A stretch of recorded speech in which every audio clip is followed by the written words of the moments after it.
So hello everyone and good morning सभी को। उम्मीद करता हूँ मेरी वॉइस प्रॉपर आ रही होगी सभी तक। एक बार कंफर्म कर देंगे।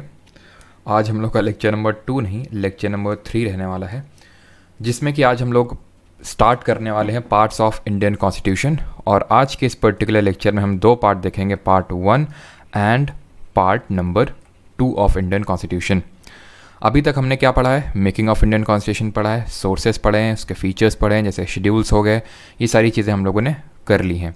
आज के इस लेक्चर हम लोग पार्ट 1 देखेंगे, जो कि डील करता है आर्टिकल नंबर 1 से लेकर 4, और पार्ट नंबर 2 देखेंगे। भी सारी चीज़ें देखेंगे, कौन से आर्टिकल हैं, क्या प्रोविजंस हैं, और जिस तरह हम लोग रोज़ टॉपिक करते हैं उसके क्वेश्चंस करते हैं, उसी तरह टॉपिक करेंगे, उसके क्वेश्चंस भी साथ साथ यहीं पे करने वाले हैं। तो अगेन गुड मॉर्निंग सभी को, and let us start without wasting time.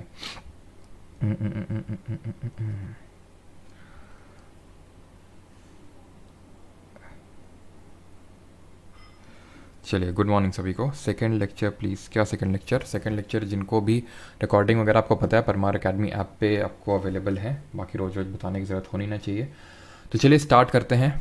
First the topic number 3 and Indian union and citizenship, Indian union and territory and citizenship, जो कि है आपका पार्ट 1 एंड पार्ट 2 रेस्पेक्टिवली। तो चलिए स्टार्ट करते हैं सबसे पहले पार्ट 1 के बारे में। ठीक है, पार्ट 1 जो हमारा कॉन्स्टिट्यूशन का, वो डील करता है यूनियन एंड टेरिटरी, यानी कि राज्य, संघ व उसके राज्य क्षेत्र। ठीक है, पार्ट 1 ऑफ इंडियन कॉन्स्टिट्यूशन। अब जब हमने संविधान को पहले तो बनाया मेकिंग ऑफ कॉन्स्टिट्यूशन में, फिर संविधान को खोला तो पहला पन्ना हमें मिला प्रियम्बल, प्रस्तावना, जिसको कि कल हमने कवर किया। अब यहाँ से हमें मिलना चालू होंगे चैप्टर। जिस तरह हमें किसी भी बुक में सबसे पहले इंडेक्स देखने को मिलता है कि कौन सा चैप्टर कहाँ पे है, उसकी समरी पहले सबसे देखने को मिलती है, यानी ऑथर का नोट देखने को मिलता है। उसके बाद हमारे चैप्टर, एक्चुअल चैप्टर स्टार्ट होते हैं। तो जो हमारे कॉन्स्टिट्यूशन में जो चैप्टर्स हैं उनको हम बोलते हैं पार्ट, और आर्टिकल्स को, कॉन्स्टिट्यूशन के आर्टिकल्स यानी अनुच्छेदों को आप पेज के तौर पे समझ सकते हैं, फिर बुक के पेजेस को आप आर्टिकल से रिलेट कर सकते हैं। तो पार्ट 1 ऑफ इंडियन कॉन्स्टिट्यूशन हम लोग आज स्टार्ट करने वाले हैं, भाग नंबर 1 इसको हिंदी में बोलते हैं, और ये डील करता है, इसमें आपके 4 आर्टिकल्स आते हैं, यानी आर्टिकल 1, 2 एंड 3, यानी 4 अनुच्छेद आते हैं। हिंदी में आर्टिकल्स को अनुच्छेद बोलते हैं। ठीक है, तो हिंदी मीडियम के जो नोट्स आपको मिलते हैं टेलीग्राम पे, उसमें सारी चीज़ें हिंदी में रहते हैं, तो आई थिंक आपको कोई दिक्कत नहीं होती होगी। ठीक है, बिकॉज मेन काम यहाँ पे आपका समझना है, एमसीक्यू को अटेम्प्ट करना, बाकी नोट्स तो आपको मिल ही जाते हैं। नाउ अभी यहाँ पे लेफ्ट साइड में आपको फोकस नहीं करना, जितना मैं आपको बता रहा हूँ उतना पहले समझिए ध्यान से। पार्ट 1 इतना समझ गया, यूनियन एंड इट्स टेरिटरी के बारे में बात करता है, यानी संघ व उसके राज्य क्षेत्र के बारे में बात करता है। क्लियर है? पार्ट 1, और ये डील करता है आर्टिकल नंबर 1 से लेके 4 तक में। वो चीज़ें यहाँ पे लिखी हुई हैं, ये आपको बिल्कुल भी अभी नहीं पढ़ना है जो यहाँ पे लिखा हुआ है। हिंदी में भी यहाँ पे लगा हुआ, आप चिंता न करिए। यानी अनुच्छेद 1 बात किसकी करता है वो हम एक एक करके अभी देखेंगे। तो अभी सबसे पहले ये मैंने आपको बेसिक डिटेल दी कि पार्ट 1 में है क्या, संघ व उसके राज्य क्षेत्र, यानी कि किस तरह से किसी राज्य का बंटवारा होगा, तोड़ा जाएगा, जोड़ा जाएगा, वो सारी चीज़ें हमें पार्ट 1 ऑफ इंडियन कॉन्स्टिट्यूशन में देखने को मिलेंगी। अब एक एक करके सारा आर्टिकल देखेंगे। Article number 1, name and territory of the union दिया हुआ है, यानी कि किसी भी यूनियन, इसका मतलब क्या है, name and territory of union. इसके काफ़ी सारे प्रोविजंस, यानी आर्टिकल 1 में कोई एक चीज़ नहीं लिखी हुई है। आर्टिकल 1 के आप बोल सकते हैं सब क्लॉजेज हैं। सब क्लॉज 1 में आपका लिखा हुआ है, India that is Bharat shall be a union of state. तो हम इसके एक एक क्लॉज को अच्छे से डील करेंगे कि इससे क्या क्वेश्चन बन सकता है। तो आर्टिकल नंबर 1 सब क्लॉज 1 में ये लिखा हुआ है कि India that is Bharat shall be a union of states. इससे हमें 2 चीज़ें पता चलती हैं। 2 चीज़ें क्या है? एक तो सबसे पहले हमें नाम पता चलता है कि भारत का नाम क्या है। भारत का नाम इंडिया भी और भारत दोनों लिखा हुआ है यहाँ पे, क्योंकि कॉन्स्टिट्यूएंट असेंबली में, संविधान सभा में कुछ लोग बोल रहे थे इंडिया रखो, कुछ लोग बोल रहे थे एंशिएंट नेम भारत रखो, तो हमने दोनों यहाँ पे रख लिए, इंडिया दैट इज़ भारत हमने बोल दिया। दूसरा जो हमें यहाँ से पता चलता है वो है type of polity. Type of polity का मतलब क्या है कि किस तरह का हमारा भारत है, ये देश किस तरह का, उसके टाइप ऑफ पॉलिटी के बारे में पता चलता है।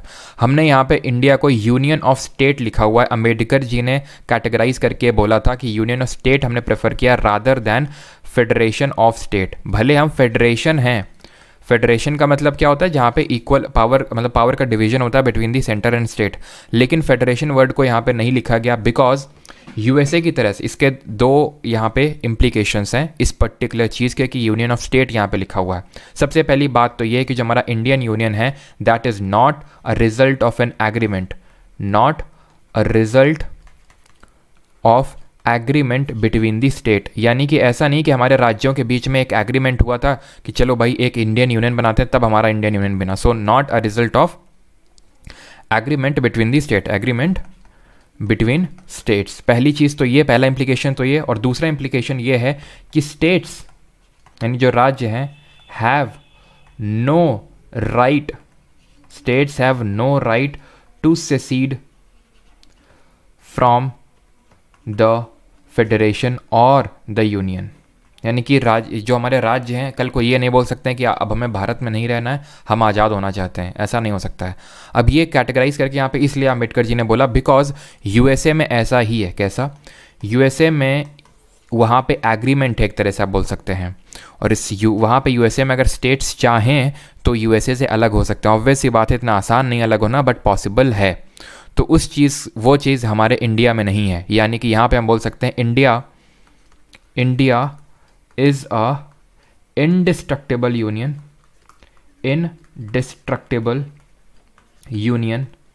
of destructible states। इसका मतलब ये है कि भारत जो संघ है वो कभी टूट नहीं सकता है, राज्य टूट सकते हैं। यूएसए में वही बात उल्टी, USA is an indestructible union of indestructible state, वहाँ के स्टेट भी नहीं टूट सकते हैं। यानी यूएसए चाहे तो कि स्टेट को बाइफरकेट कर दे तो वो पॉसिबल नहीं है, लेकिन हमारे यहाँ पॉसिबल है। और वो आप देखते भी हैं, जैसे आप जानते हैं कि उत्तराखंड यूपी से टूट के बना, झारखंड बिहार से टूट के बना, छत्तीसगढ़ एमपी से टूट के बना। तो ये आपके हमारे एग्जाम्पल्स हैं इसके, ठीक है। दूसरा क्या है? The state and the territories thereof shall be as specified in the first schedule. और तीसरा, the territory of India shall comprise the territories of the states, union territories specified in the first schedule and such other territories as may be acquired। तो दूसरा provision ये कि state and territories thereof shall be as specified in the first schedule. तो हमने कल ही पढ़े हैं सारे शेड्यूल्स, और उसमें से पहली शेड्यूल यानी पहली अनुसूची में क्या पढ़ा था? Names and extent of state and union territories, यानी कि नाम राज्यों और केंद्र शासित प्रदेशों का प्लस उनका क्षेत्राधिकार दिया हुआ है। तो वही प्रोविजन नंबर 2 बोल रहा है। प्रोविजन नंबर 3 बोल रहा है कि जो यहाँ पे टेरिटरी लिखा हुआ है, नेम एंड टेरिटरी, तो टेरिटरी क्या है इसकी? टेरिटरी एक तो टेरिटरी ऑफ स्टेट, जितने 28 राज्य हैं उनका एक तो राज्य क्षेत्र वो, दूसरा the union territory specified in the first schedule, तो वो जो भी हमारी यूटीज़ हैं उनका, और तीसरा सच अदर टेरिटरीज एज में बी एक्वायर्ड, एक तो जितने हमारे 28 राज्य हैं, 8 केंद्र शासित प्रदेश हैं, उनकी टेरिटरी, उनका राज्य क्षेत्र, उनका सीमा क्षेत्र, प्लस कल को हम कोई और भी हिस्सा दूसरे देश से भारत का हिस्सा बना सकते हैं। जैसे कि कल को हम पीओके को फुल फ्लेजेड यूनियन टेरिटरी या फिर स्टेट बना सकते हैं, राज्य बना सकते हैं, एक्साइचिन को बना सकते हैं, या फिर पूरा का पूरा पाकिस्तान को अखंड भारत का हिस्सा अगर बनाना है तो वो भी आपका आर्टिकल नंबर 1 के तहत आता है। यानी आर्टिकल नंबर 1 में एक तो राज्य, केंद्र शासित प्रदेश प्लस कोई और क्षेत्र जो हम कल को एक्वायर कर सकते हैं, वो सारी 3 चीज़ें इसमें आती हैं। आर्टिकल 1 आई होप बहुत ही क्लियर हो गया होगा आपको। आर्टिकल 1 में है क्या? आर्टिकल 1 में सबसे पहले तो नामकरण है कि India that is Bharat shall be a union of state. इसके इम्प्लीकेशंस ये हैं कि ये हमारा जो इंडियन यूनियन है वो कोई agreement, it is not due to the result of an agreement between the state, plus Indian states have no right to secede from the Indian union. यानी कि कल को अगर स्टेट्स चाहें कि हम अलग होना चाहते हैं तो वो पॉसिबल बिल्कुल नहीं है। आर्टिकल 1 हिंदी में अगर देखें तो भारत का नाम एवं क्षेत्र की बात करता है, और अनुच्छेद 2 की अब चर्चा करेंगे, ये बात करता है नए राज्यों का प्रवेश। आर्टिकल 2 बात करता है parliament may by law admit into the union और establish new states on such terms and condition as it thinks fit. Article 2 ये बोलता है कि कल को अगर पार्लियामेंट चाहे, यहाँ पे क्या लिखा हुआ था तीसरा वाला, कि कल को अगर भारत किसी और, जैसे फॉर एग्जांपल पीओके, एक्साइचिन, इसको अगर भारत का हिस्सा बनाना चाहता है तो वो भी आर्टिकल 1 के तहत टेरिटरी ऑफ इंडिया डील किया जाएगा। हम पहले ही बोल देते हैं। अब पार्लियामेंट को अगर भारत का हिस्सा बनाना है किसी दूसरे टेरिटरी को, मान लो कोई फॉरेन टेरिटरी है, कल को मान लेते हैं पाकिस्तान को हमारी टेरिटरी देना चाहते हैं, तो हम आर्टिकल 2 का यूज़ करेंगे उसके लिए, अनुच्छेद 2 का यूज़ करेंगे अगर हमें कोई बाहर का क्षेत्र भारत में लेना है तो, और अगर उसको यूटी का दर्जा देना है तो, या फिर किसी यूटी को स्टेट बनाना है तो, यानी किसी केंद्र शासित प्रदेश को अगर राज्य बनाना है तो उन सारी चीज़ों में हम आर्टिकल 2 अनुच्छेद 2 का प्रयोग करेंगे। अनुच्छेद 2A जो यहाँ पे लिखा हुआ है इसको पूरी तरह से अभी छोड़ दीजिए, उसके अभी हम चर्चा यहाँ पे नहीं कर रहे हैं। अब आते हैं अनुच्छेद नंबर 3 पे। आर्टिकल नंबर 3 में हिंदी में भी देख लेते हैं क्या लिखा हुआ है। नए राज्यों का निर्माण और पुराने राज्यों के क्षेत्रफल, सीमा व नाम परिवर्तन, यानी कि formation of new state and alteration of areas, boundaries और नेम्स ऑफ एग्जिस्टिंग स्टेट्स। यानी कि पार्लियामेंट में by law form a new state by separation of a territory from any state और by uniting 2 or more states or part of state or by uniting any territory to a part of any state, increase the area of state, diminish the area of state, alter the boundaries of state, alter the name of any state, ये सारा अगर आपको करना है तो article 3 का use करना है। आई नो कि आप कंफ्यूज हो गए हैं आप आर्टिकल 2 और 3 के बीच में, तो आर्टिकल 2 और 3 में आपका कन्फ्यूजन पहले तो दूर करता हूँ। 3 बोल क्या रहा है पहले वो समझ लेते हैं। ये बोल रहा है कि अगर आपको नए राज्य बनाना है, उसके क्षेत्रफल को चेंज करना है, जैसे फॉर एग्जांपल आज को मान लेते हैं यूपी का ये है एरिया, तो अगर यूपी का एरिया इतना करना है, ठीक है, या फिर किसी भी स्टेट का एरिया कम ज़्यादा करना है, वो ज़्यादा बढ़ाना है किसी स्टेट का एरिया, डिमिनिश यानी कि कम करना है। चौथा, alter the boundaries of any state, यानी कि उसकी बाउंड्री को कुछ चेंज करना है। Alter the name of any state, यानी किसी राज्य का नाम बदलना है। जैसे फॉर एग्जांपल अगर हमारे योगी आदित्यनाथ जी का मूड चेंज हो गया, उन्होंने बोला आज से उत्तर प्रदेश नहीं राम प्रदेश बोला जाएगा उत्तर प्रदेश को, तो ये काम योगी जी नहीं कर सकते हैं, ये काम पार्लियामेंट जी हमारे करेंगे। पार्लियामेंट हमारा ये सारे काम कर सकता है। सारी जो हमारी चेंजेस हैं, चाहे वो आर्टिकल 1, 2, 3, 4 सब कुछ ये करेगा हमारा पार्लियामेंट। किस मेजॉरिटी से करेगा अभी इस पर डील करेंगे। अब आर्टिकल 2 और 3 में, अनुच्छेद 2 और 3 में अंतर क्या है? ये बात कर रहा है स्टैब्लिशमेंट ऑफ न्यू स्टेट, ये बात कर रहा है फॉर्मेशन ऑफ न्यू स्टेट। यहाँ पे मैं उस चीज़ को हाईलाइट कर देता हूँ, ये बात कर रहा है establishment of new state article 2। Article 3 बोला formation of new state. Sir इसमें अंतर क्या है? अगर इसमें 2 और 3 में बस ये अंतर है कि अगर मुझे कल को जो फॉर एग्जांपल ये भारत है अभी, ठीक है, ये भारत है, ये भारत का हिस्सा नहीं है, अगर मुझे इसे भारत का हिस्सा बनाना है तो मैं आर्टिकल 2 का यूज़ करना पड़ेगा पार्लियामेंट को। लेकिन अगर कोई एग्जिस्टिंग यहीं पे पहले से स्टेट है, इसकी बाउंड्री चेंज करना है, बढ़ाना है, घटाना है, नाम बदलना है, तोड़ना है, या फिर 2 स्टेट को जोड़ देना है, वो काम आर्टिकल 3 के तहत होंगे। यानी कि आर्टिकल 3 के तहत वो काम होते हैं जो एग्जिस्टिंग जो हमारे स्टेट्स हैं, यूटीज़ हैं, उनके साथ कुछ छेड़छाड़ करना है तो आर्टिकल 3। अगर बाहर के क्षेत्र को लेना है या फिर किसी केंद्र शासित प्रदेश को राज्य बनाना है यूटी को, तो आर्टिकल नंबर 2 का हम यूज़ करेंगे। इतना चीज़ सभी को क्लियर है कि नहीं, पहले ये बताइए। यहाँ तक सभी को क्लियर? फिर मैं इसमें एक और जो एक्स्ट्रा प्रोविज़न है उस पर आता हूँ, लेकिन पहले ये बताइए कि यहाँ तक सभी को क्लियर हैं सारी चीज़ें कि नहीं।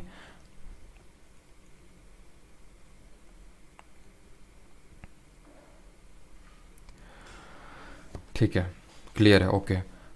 तो अभी आते हैं ये जो यहाँ पे एक और प्रोविजन है जो कि आर्टिकल नंबर 2 और 3 के तहत है कि provided that no bill for the purpose shall be introduced in either house of parliament except on the recommendation of president. यानी कि ये बहुत इंपॉर्टेंट प्रोविजन है जो यूजुअली लोग मिस कर देते हैं। दैट इज़ कि इस तरह के बिल को, ये तो सिर्फ पहली बात तो ये पार्लियामेंट में ही आ सकता है, ऐसा नहीं कि स्टेट लेजिस्लेचर यूपी अगर चाहे कि नहीं हमें अपना नाम चेंज करना है, कर ही नहीं सकता है, हमें अपनी बाउंड्री चेंज करनी कर ही नहीं सकता, या फिर इतने क्षेत्र को हम हटाना चाहते हैं और एक नया राज्य बनाना चाहते हैं, कर ही नहीं सकता है, सिर्फ पार्लियामेंट कर सकता है। लेकिन वो ऐसा नहीं कि अपने मन से, प्रेसिडेंट के रिकमेंडेशन से करेगा, राष्ट्रपति के रिकमेंडेशन से। एक्चुअल में ये चीज़ इसलिए कॉन्स्टिट्यूशन में रखी जाती है ताकि बिल को पास करने में डिले ना हो, ठीक है। और इसलिए भी किया जाता है इस केस में कि राष्ट्रपति जो है इस बिल को उस पर्टिकुलर स्टेट लेजिस्लेचर में प्रेजेंट कर दे, यानी उसको गवर्नर को दे देगा कि बेटा हम तुम्हारे साथ ये हरकत करने जा रहे हैं, तुम अपने स्टेट लेजिस्लेचर से पूछ लो क्या उसमें कोई सुझाव देना चाहते हैं,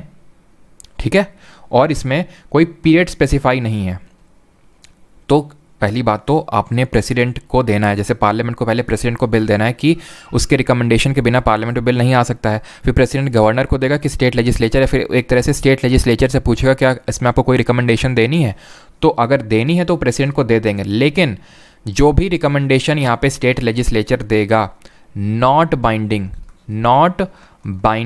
ऑन पार्लियामेंट, वो पार्लियामेंट मान भी सकता है नहीं भी मान सकता है, लेकिन वो सिर्फ एडवाइजरी नेचर की है, ठीक है। For expressing its views thereon within such period as may be specified in reference or within such further period as the President may allow or the period so specified or allowed. मतलब Constitution में नहीं लिखा हुआ period, but president बोल सकता है कि इतने टाइम में आपको जल्दी से बताना है। अगर आपको कोई रिकमेंडेशन देनी है तो, जैसे कि हम आपका नाम चेंज कर रहे हैं या फिर आपके इतने एरिया को कम करके दूसरा स्टेट क्रिएट कर रहे हैं, तो वो प्रेसिडेंट पूछेगा उस लेजिस्लेचर से।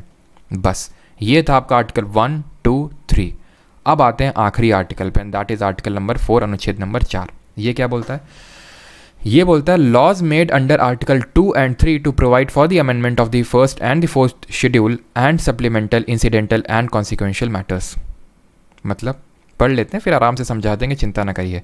Any law referred to in article 2 और article 3 shall contain such provisions for the amendment of the first schedule and fourth schedule as may be necessary to give effect to the provisions of the law and may also contain such supplemental incidental and consequential provisions, ठीक है। no such law aforesaid shall be deemed to be amendment of this constitution for this purpose of article 368। कुछ समझ में हो सकता है नहीं है आपको, ये क्या लिखा हुआ है कुछ समझ नहीं है आपको, लेकिन बहुत आसान है। देखिए इसके दो प्रोविज़न है, पहला और दूसरा।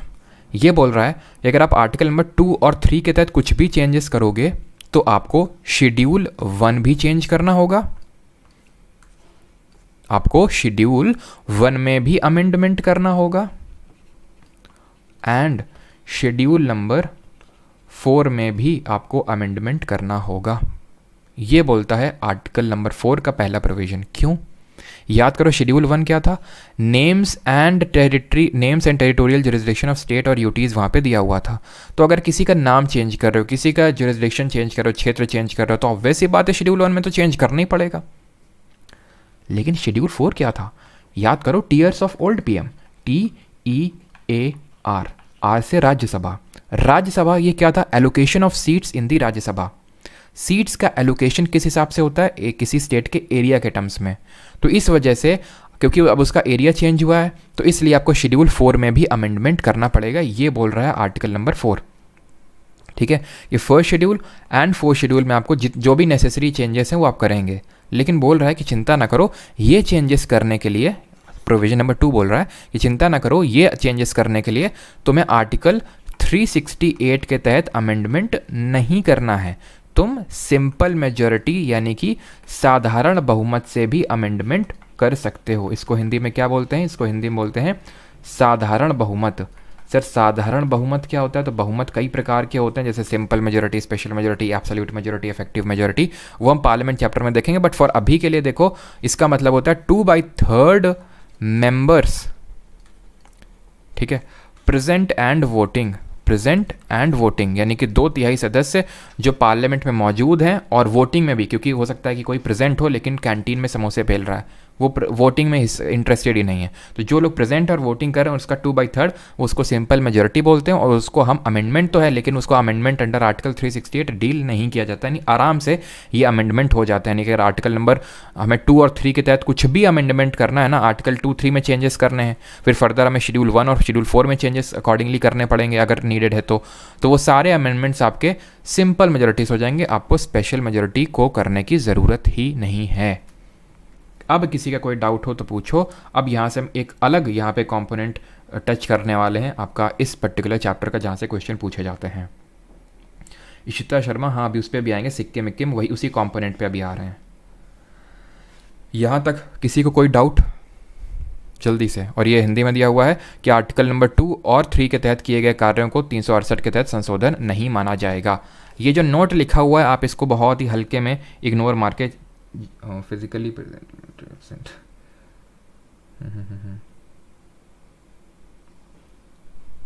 Isn't that special majority? No, Des Jackson, it is not a special majority, it is simple majority. Special majority different होती है। सलोनी कुमारी क्या बोल रही हैं? 1 का C क्लॉज, 1 का 3rd क्लॉज, अच्छा ये सच अदर टेरिटरी एज में बी एक्वायर्ड।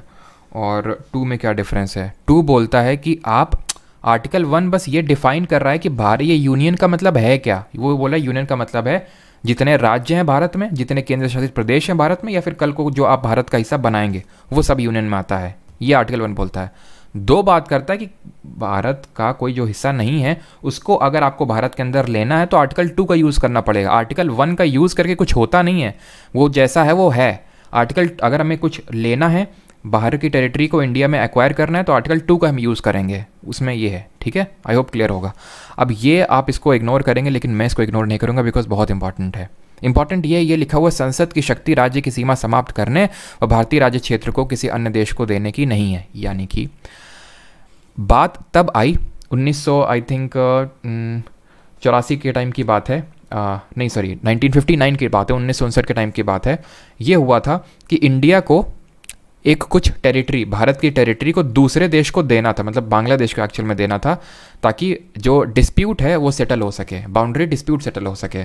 तो बात यहाँ पे ये उठ के आई कि ठीक है हम, यानी कि भारत है यानी जो पार्लियामेंट है किसी फॉरेन टेरिटरी को एक्वायर कर सकता है सिंपल मेजॉरिटी से, साधारण बहुमत से, उसके लिए अमेंडमेंट की ज़रूरत नहीं है।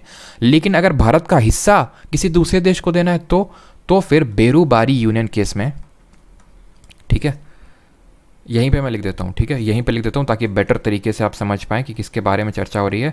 बेरूबारी यूनियन केस में, जो कि 1959 में हुआ था, पार्लियामेंट ने ये बोला कि इंडियन टेरिटरी को किसी अदर कंट्री को सीड करना का पावर पार्लियामेंट को सिंपल मेजोरिटी से नहीं है। यानी कि अगर इंडियन टेरिटरी, ठीक है, आप इसको ऐसे समझो कि अगर इंडियन टेरिटरी किसी दूसरे देश को देनी है तो उसके लिए आर्टिकल नंबर 368 के तहत अमेंडमेंट करना पड़ेगा, यानी कि आपको स्पेशल मेजॉरिटी से बिल पास करवाना है पार्लियामेंट में, ये बोला।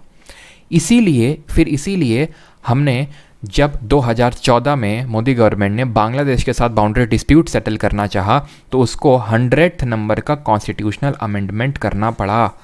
उसके थ्रू उसने क्या किया, भारत के कुछ क्षेत्र बांग्लादेश को दिए और कुछ क्षेत्र बांग्लादेश से लिए। अब लिए तो भैया आराम से हो जाएगा, आर्टिकल नंबर 2 का यूज़ करके सिंपल मेजोरिटी से, कोई अमेंडमेंट नहीं होगा। ये 100th अमेंडमेंट इसीलिए करना पड़ा, नहीं तो इस 100th में जीएसटी होता आज को। अगर ये बेरूबारी यूनियन केस ना होता तो 100th में आज जीएसटी बैठा होता, क्योंकि 101 में आप जानते हो जीएसटी हुआ।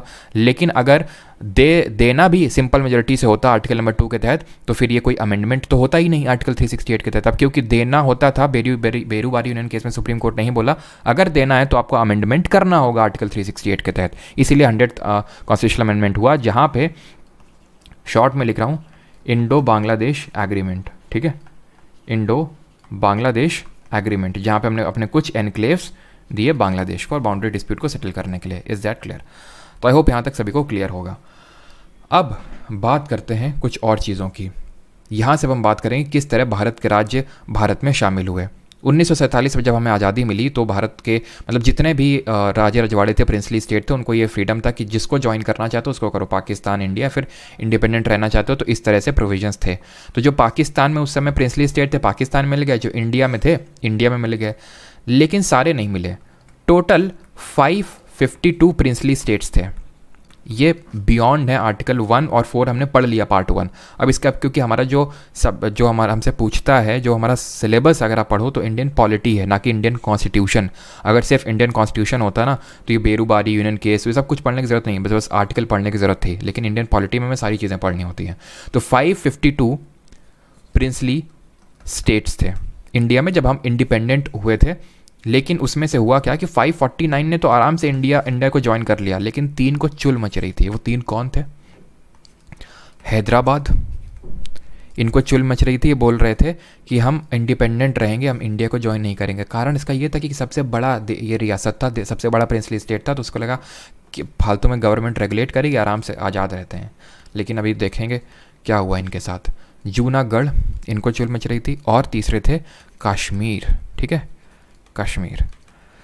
इनकी चुल तो शांत कर दी पटेल जी ने, हमारे सरदार पटेल जी आए पुलिस लेके, जम की इनको कमरे में पहले तो इनको ले गए यहाँ के जो राजा थे, पता नहीं क्या किया। उसके बाद ये कमरे से आने के बाद बोले कि नहीं आज से जो हैदराबाद है वो भारत का हिस्सा है, ठीक है। तो इसको हमने याद रखिएगा, पुलिस एक्शन के थ्रू इंडियन यूनियन में शामिल किया। एंड उसका एक पर्टिकुलर, इसको ऑपरेशन भी बोलते हैं, ऑपरेशन पोलो इसको नाम दिया गया, ऑपरेशन पोलो इस पुलिस एक्शन को। और ये हुआ था सितंबर 1948 में। जूनागढ़ में क्या हुआ, जूनागढ़ में लोग, यहाँ के जो लोग थे, ये गुजरात में पड़ता है, ज़्यादातर जो लोग थे वो हिंदू थे और जो इनका रूलर था वो मुस्लिम था। तो उसने बोला नहीं हम पाकिस्तान में जाएंगे, ठीक है। और यहाँ पे चीज़ उल्टी थी, हैदराबाद में ज़्यादातर लोग मुस्लिम थे और यहाँ का वो रूलर उस समय हिंदू था। तो खैर जूनागढ़ में ये बोल रहे थे कि नहीं हम पाकिस्तान में जाएंगे, लेकिन लोग बोल रहे थे हम इंडिया में रहेंगे। तो भाई बोला गया कि ठीक है रेफरेंडम करा लो। रेफरेंडम मतलब जनमत करवा लो, जो लोग बोलेंगे वही होगा। तो रेफरेंडम में ऑब्वियस ही बात है कौन पाकिस्तान जाना चाहेगा, ऑलमोस्ट सभी ने बोला कि हम इंडिया में रहना चाहेंगे, तो रेफरेंडम से आ गया। कश्मीर में क्या हुआ, इनको ही बोल रहे थे हम इंडिपेंडेंट रहेंगे, लेकिन जब देखा कि ये पाकिस्तान ने अपनी फोर्सेस भेज के ये तो हमको कब्जियाने की कोशिश कर रहा है, तो जल्दी से नेहरू जी के पास गए कि हमको जल्दी से हमको गोद में ले लो, हमसे इंस्ट्रूमेंट ऑफ एक्सेशन साइन करवा लो। कौन? इंस्ट्रूमेंट ऑफ एक्सेशन साइन कर लिया किसने? महाराजा हरी सिंह ने, महाराजा हरी सिंह ने। लेकिन तब तक क्या हो चुका था कि पाकिस्तान फोर्सेस यहाँ तक पहुँच चुकी थी। अब कुछ हिस्टोरिकल रीज़न थे, नहीं तो उस समय अगर कोई स्ट्रांग अगर ऐसा कुछ होता तो यहाँ से इनको खदेड़ा जा सकता था। लेकिन खैर एक ना एक दिन तो बनना ही है। तो इंस्ट्रूमेंट इस तरह से इन तीनों को भी हमने इंडियन यूनियन में शामिल किया 1950s तक, ठीक है, 1950s तक ये था ठीक है, 1950s तक ये था कि 4 फोल्ड क्लासिफिकेशन हुआ करता था हमारे, 4 फोल्ड क्लासिफिकेशन हुआ करता था स्टेट्स का। सर 4 फोल्ड क्लासिफिकेशन क्या है? यानी स्टेट्स को हम पार्ट ए, पार्ट बी और पार्ट डी में बांटे हुए थे कि पार्ट ए में ये स्टेट आएंगे। सर कौन कौन से, ये जानने की बिल्कुल भी ज़रूरत नहीं है, ठीक है, ध्यान रखना बिल्कुल भी। यूपीएससी तक ये क्वेश्चन नहीं पूछता है तो आपको तो बिल्कुल छूने की ज़रूरत नहीं है। तो part A, part B, part C, part D, बस इतना पता होना चाहिए। अगर पूछेगा भी तो पार्ट डी में कौन था, क्योंकि पार्ट डी में सिर्फ एक ही था, वो था अंडमान एंड निकोबार। हो सकता है पूछ ले, बाकी इतने ज़्यादा चांसेस तो नहीं है। तो 4 फोल्ड क्लासिफिकेशन हुआ करता था। अब यहाँ पे होता क्या है कि यहाँ पे डिमांड उठती है स्टेट्स को लिंग्विस्टिक बेसिस पे बनाने की, यानी कि भाषा के आधार पे बनाने की। अब भाषा के आधार पे स्टेट्स को बनाने की मांग उठती है, इसके लिए एक धार कमीशन अपॉइंट करती है हमारी। इसके लिए कुछ लिंग्विस्टिक प्रोविंसेस कमीशन का गठन करती है हमारी गवर्नमेंट, लिंग्विस्टिक प्रोविंसेस कमीशन का। लिंग्विस्टिक वर्ड जहाँ भी देखेंगे इसका मतलब है भाषा के आधार पे। सबसे पहला जो यहाँ पे प्रोविंस, ये हमारा कमीशन बना कि भाषा के आधार पे हमारे राज्य बनने चाहिए, that was under the chairmanship of S के धार। तो इसको बोला गया धार कमीशन। ये धार कमीशन कब बनता है? 1948 में, 1948 में। इसकी रिकमेंडेशन क्या थी? इसकी रिकमेंडेशन थी, मतलब इसको बोला गया था कि क्या भाषा के आधार पर राज्य बनने चाहिए? इसने बोला नहीं बनने चाहिए। स्टेट्स जो हैं शुड बी, यहाँ पे पूरा लिखेंगे जो नोट्स में आ रहे हैं, states to be reorganised on administrative, on the basis of administrative convenience. जो नोट्स बना रहे हैं आई अगेन रिपीट, पूरा लिखेंगे, ठीक है। एडमिनिस्ट्रेटिव कन्वीनियंस यानी कि प्रशासनिक कन्वीनियंस के बेसिस पे स्टेट बनाने चाहिए, ना कि भाषा के आधार पे। यानी कि लिंग्विस्टिक बेसिस का जो इसने मॉडल था वो रिजेक्ट कर दिया, ठीक है, रिजेक्ट कर दिया इसने। फिर अब क्योंकि रिजेक्ट कर दिया, जो स्टेट्स बोल रहे थे कि लिंग्विस्टिक बेसिस पे बनाओ, वो अपनी बात पे अड़े हुए थे। इसलिए फिर से इस चीज़ को रिफॉर्म करने के लिए एक JVP कमेटी बनाई कांग्रेस गवर्नमेंट ने। जे मतलब जवाहरलाल नेहरू, वी मतलब वल्लभ भाई पटेल और पी मतलब पट्टाभी सीतारमैया। 3 लोग इस कमेटी में थे। ये भी कमेटी आपकी 1948 में बनती है और ये भी बोलती है वही सेम चीज़ जो धार कमीशन बोलता है कि states should not be formed on linguistic basis. States should not be formed on linguistic basis, यानी भाषा के आधार पर राज्य नहीं बनने चाहिए। अभी भी डिमांड शांत ही नहीं हो रही थी। अब डिमांड शांत होने का नाम नहीं ले रही थी और 1953 में एक हो जाता है कांड। ये कांड क्या हो जाता है? एक भाई साहब थे हमारे, पॉट्टी या श्री रामलू, ठीक है, पॉट्टी श्री रामलू। ये जो थे अनशन पे बैठे हुए थे, फास्ट अनटू डेथ में बैठे हुए थे। बोल रहे थे जब तक भाषा के आधार पर आंध्र प्रदेश नहीं बनाओगे हम नहीं उठेंगे। 56 दिनों के अनशन के बाद इनकी हो जाती है डेथ। अब इनकी डेथ के बाद और प्रोटेस्ट बढ़ जाते हैं, तो आनन फानन में यानी कि तुरंत तेजी के साथ गवर्नमेंट को first linguistic state of India create करना पड़ा। First linguistic state of India create करना पड़ा 1953 में, and that was Andhra Pradesh. जो ये आंध्र प्रदेश में क्या था? ये तेलुगु स्पीकिंग एरिया था, मद्रास के साथ मर्ज्ड था ये तमिलनाडु के साथ, तो इसको अलग किया गया तमिलनाडु से और आंध्र प्रदेश एक अलग से राज्य बनाया गया। भाषा के आधार पे पहला बनने वाला राज्य आंध्र प्रदेश था। इसके बाद अब इस तरह से इसको इमेजिन करो कि भाई बहुत सारे स्टेट्स या फिर बहुत सारे बच्चे टॉफ़ी मांग रहे हैं आपसे, ठीक है। आपने इनमें से एक बच्चे को टॉफ़ी दे दी। अब ये 3 का रिएक्शन क्या होगा? इनका एक तरह से प्रोटेस्ट बढ़ेगा या फिर कम होगा? ऑब्वियस ही बात है बढ़ेगा, कि उसको मिल गई तो हम भी अब ज़ोर ज़ोर से चिल्लाएंगे हमको भी मिलेगी। इसलिए जल्दी से एक स्टेट्स रीऑर्गेनाइजेशन कमीशन बनाया गया। क्या बनाया गया? States reorganisation commission. पूरा लिखेंगे जो नोट्स बना रहे हैं। ये इसको नाम दिया गया फजल अली कमीशन, क्योंकि चेयरमैन इसके फजल अली थे। इसमें 3 सदस्य थे। वो 3 सदस्य कौन थे? एक तो फजल अली जो इसके चेयरमैन थे, इसीलिए इसको फजल अली कमीशन बोला गया। दूसरे थे हमारे KM पढ़निकर और तीसरे थे हृदयनाथ कुंजरू या फिर HN कुंजरू इन शॉर्ट, ठीक। अब याद ये चीज़ रखिएगा कि ये कमीशन जो है फजल अली कमीशन, ये 1953 में बनता है। ये भी आंध्र प्रदेश भी 1953 में ही बनता है भाषा के आधार पर, लेकिन आंध्र प्रदेश आप समझ गए ना, वो पहले बन गया था। तो अगर आपसे, क्योंकि जैसे मैं सीधे से क्लास ले रहा था तो ऐसे मैंने स्टूडेंट से पूछा कि बताओ आंध्र प्रदेश कौन से कमीशन के रिकमेंडेशन के बाद बना, तो उन्होंने बोला फजल अली कमीशन। तो गलत क्यों, समझ गया ना, आंध्र प्रदेश पहले ही बन चुका था।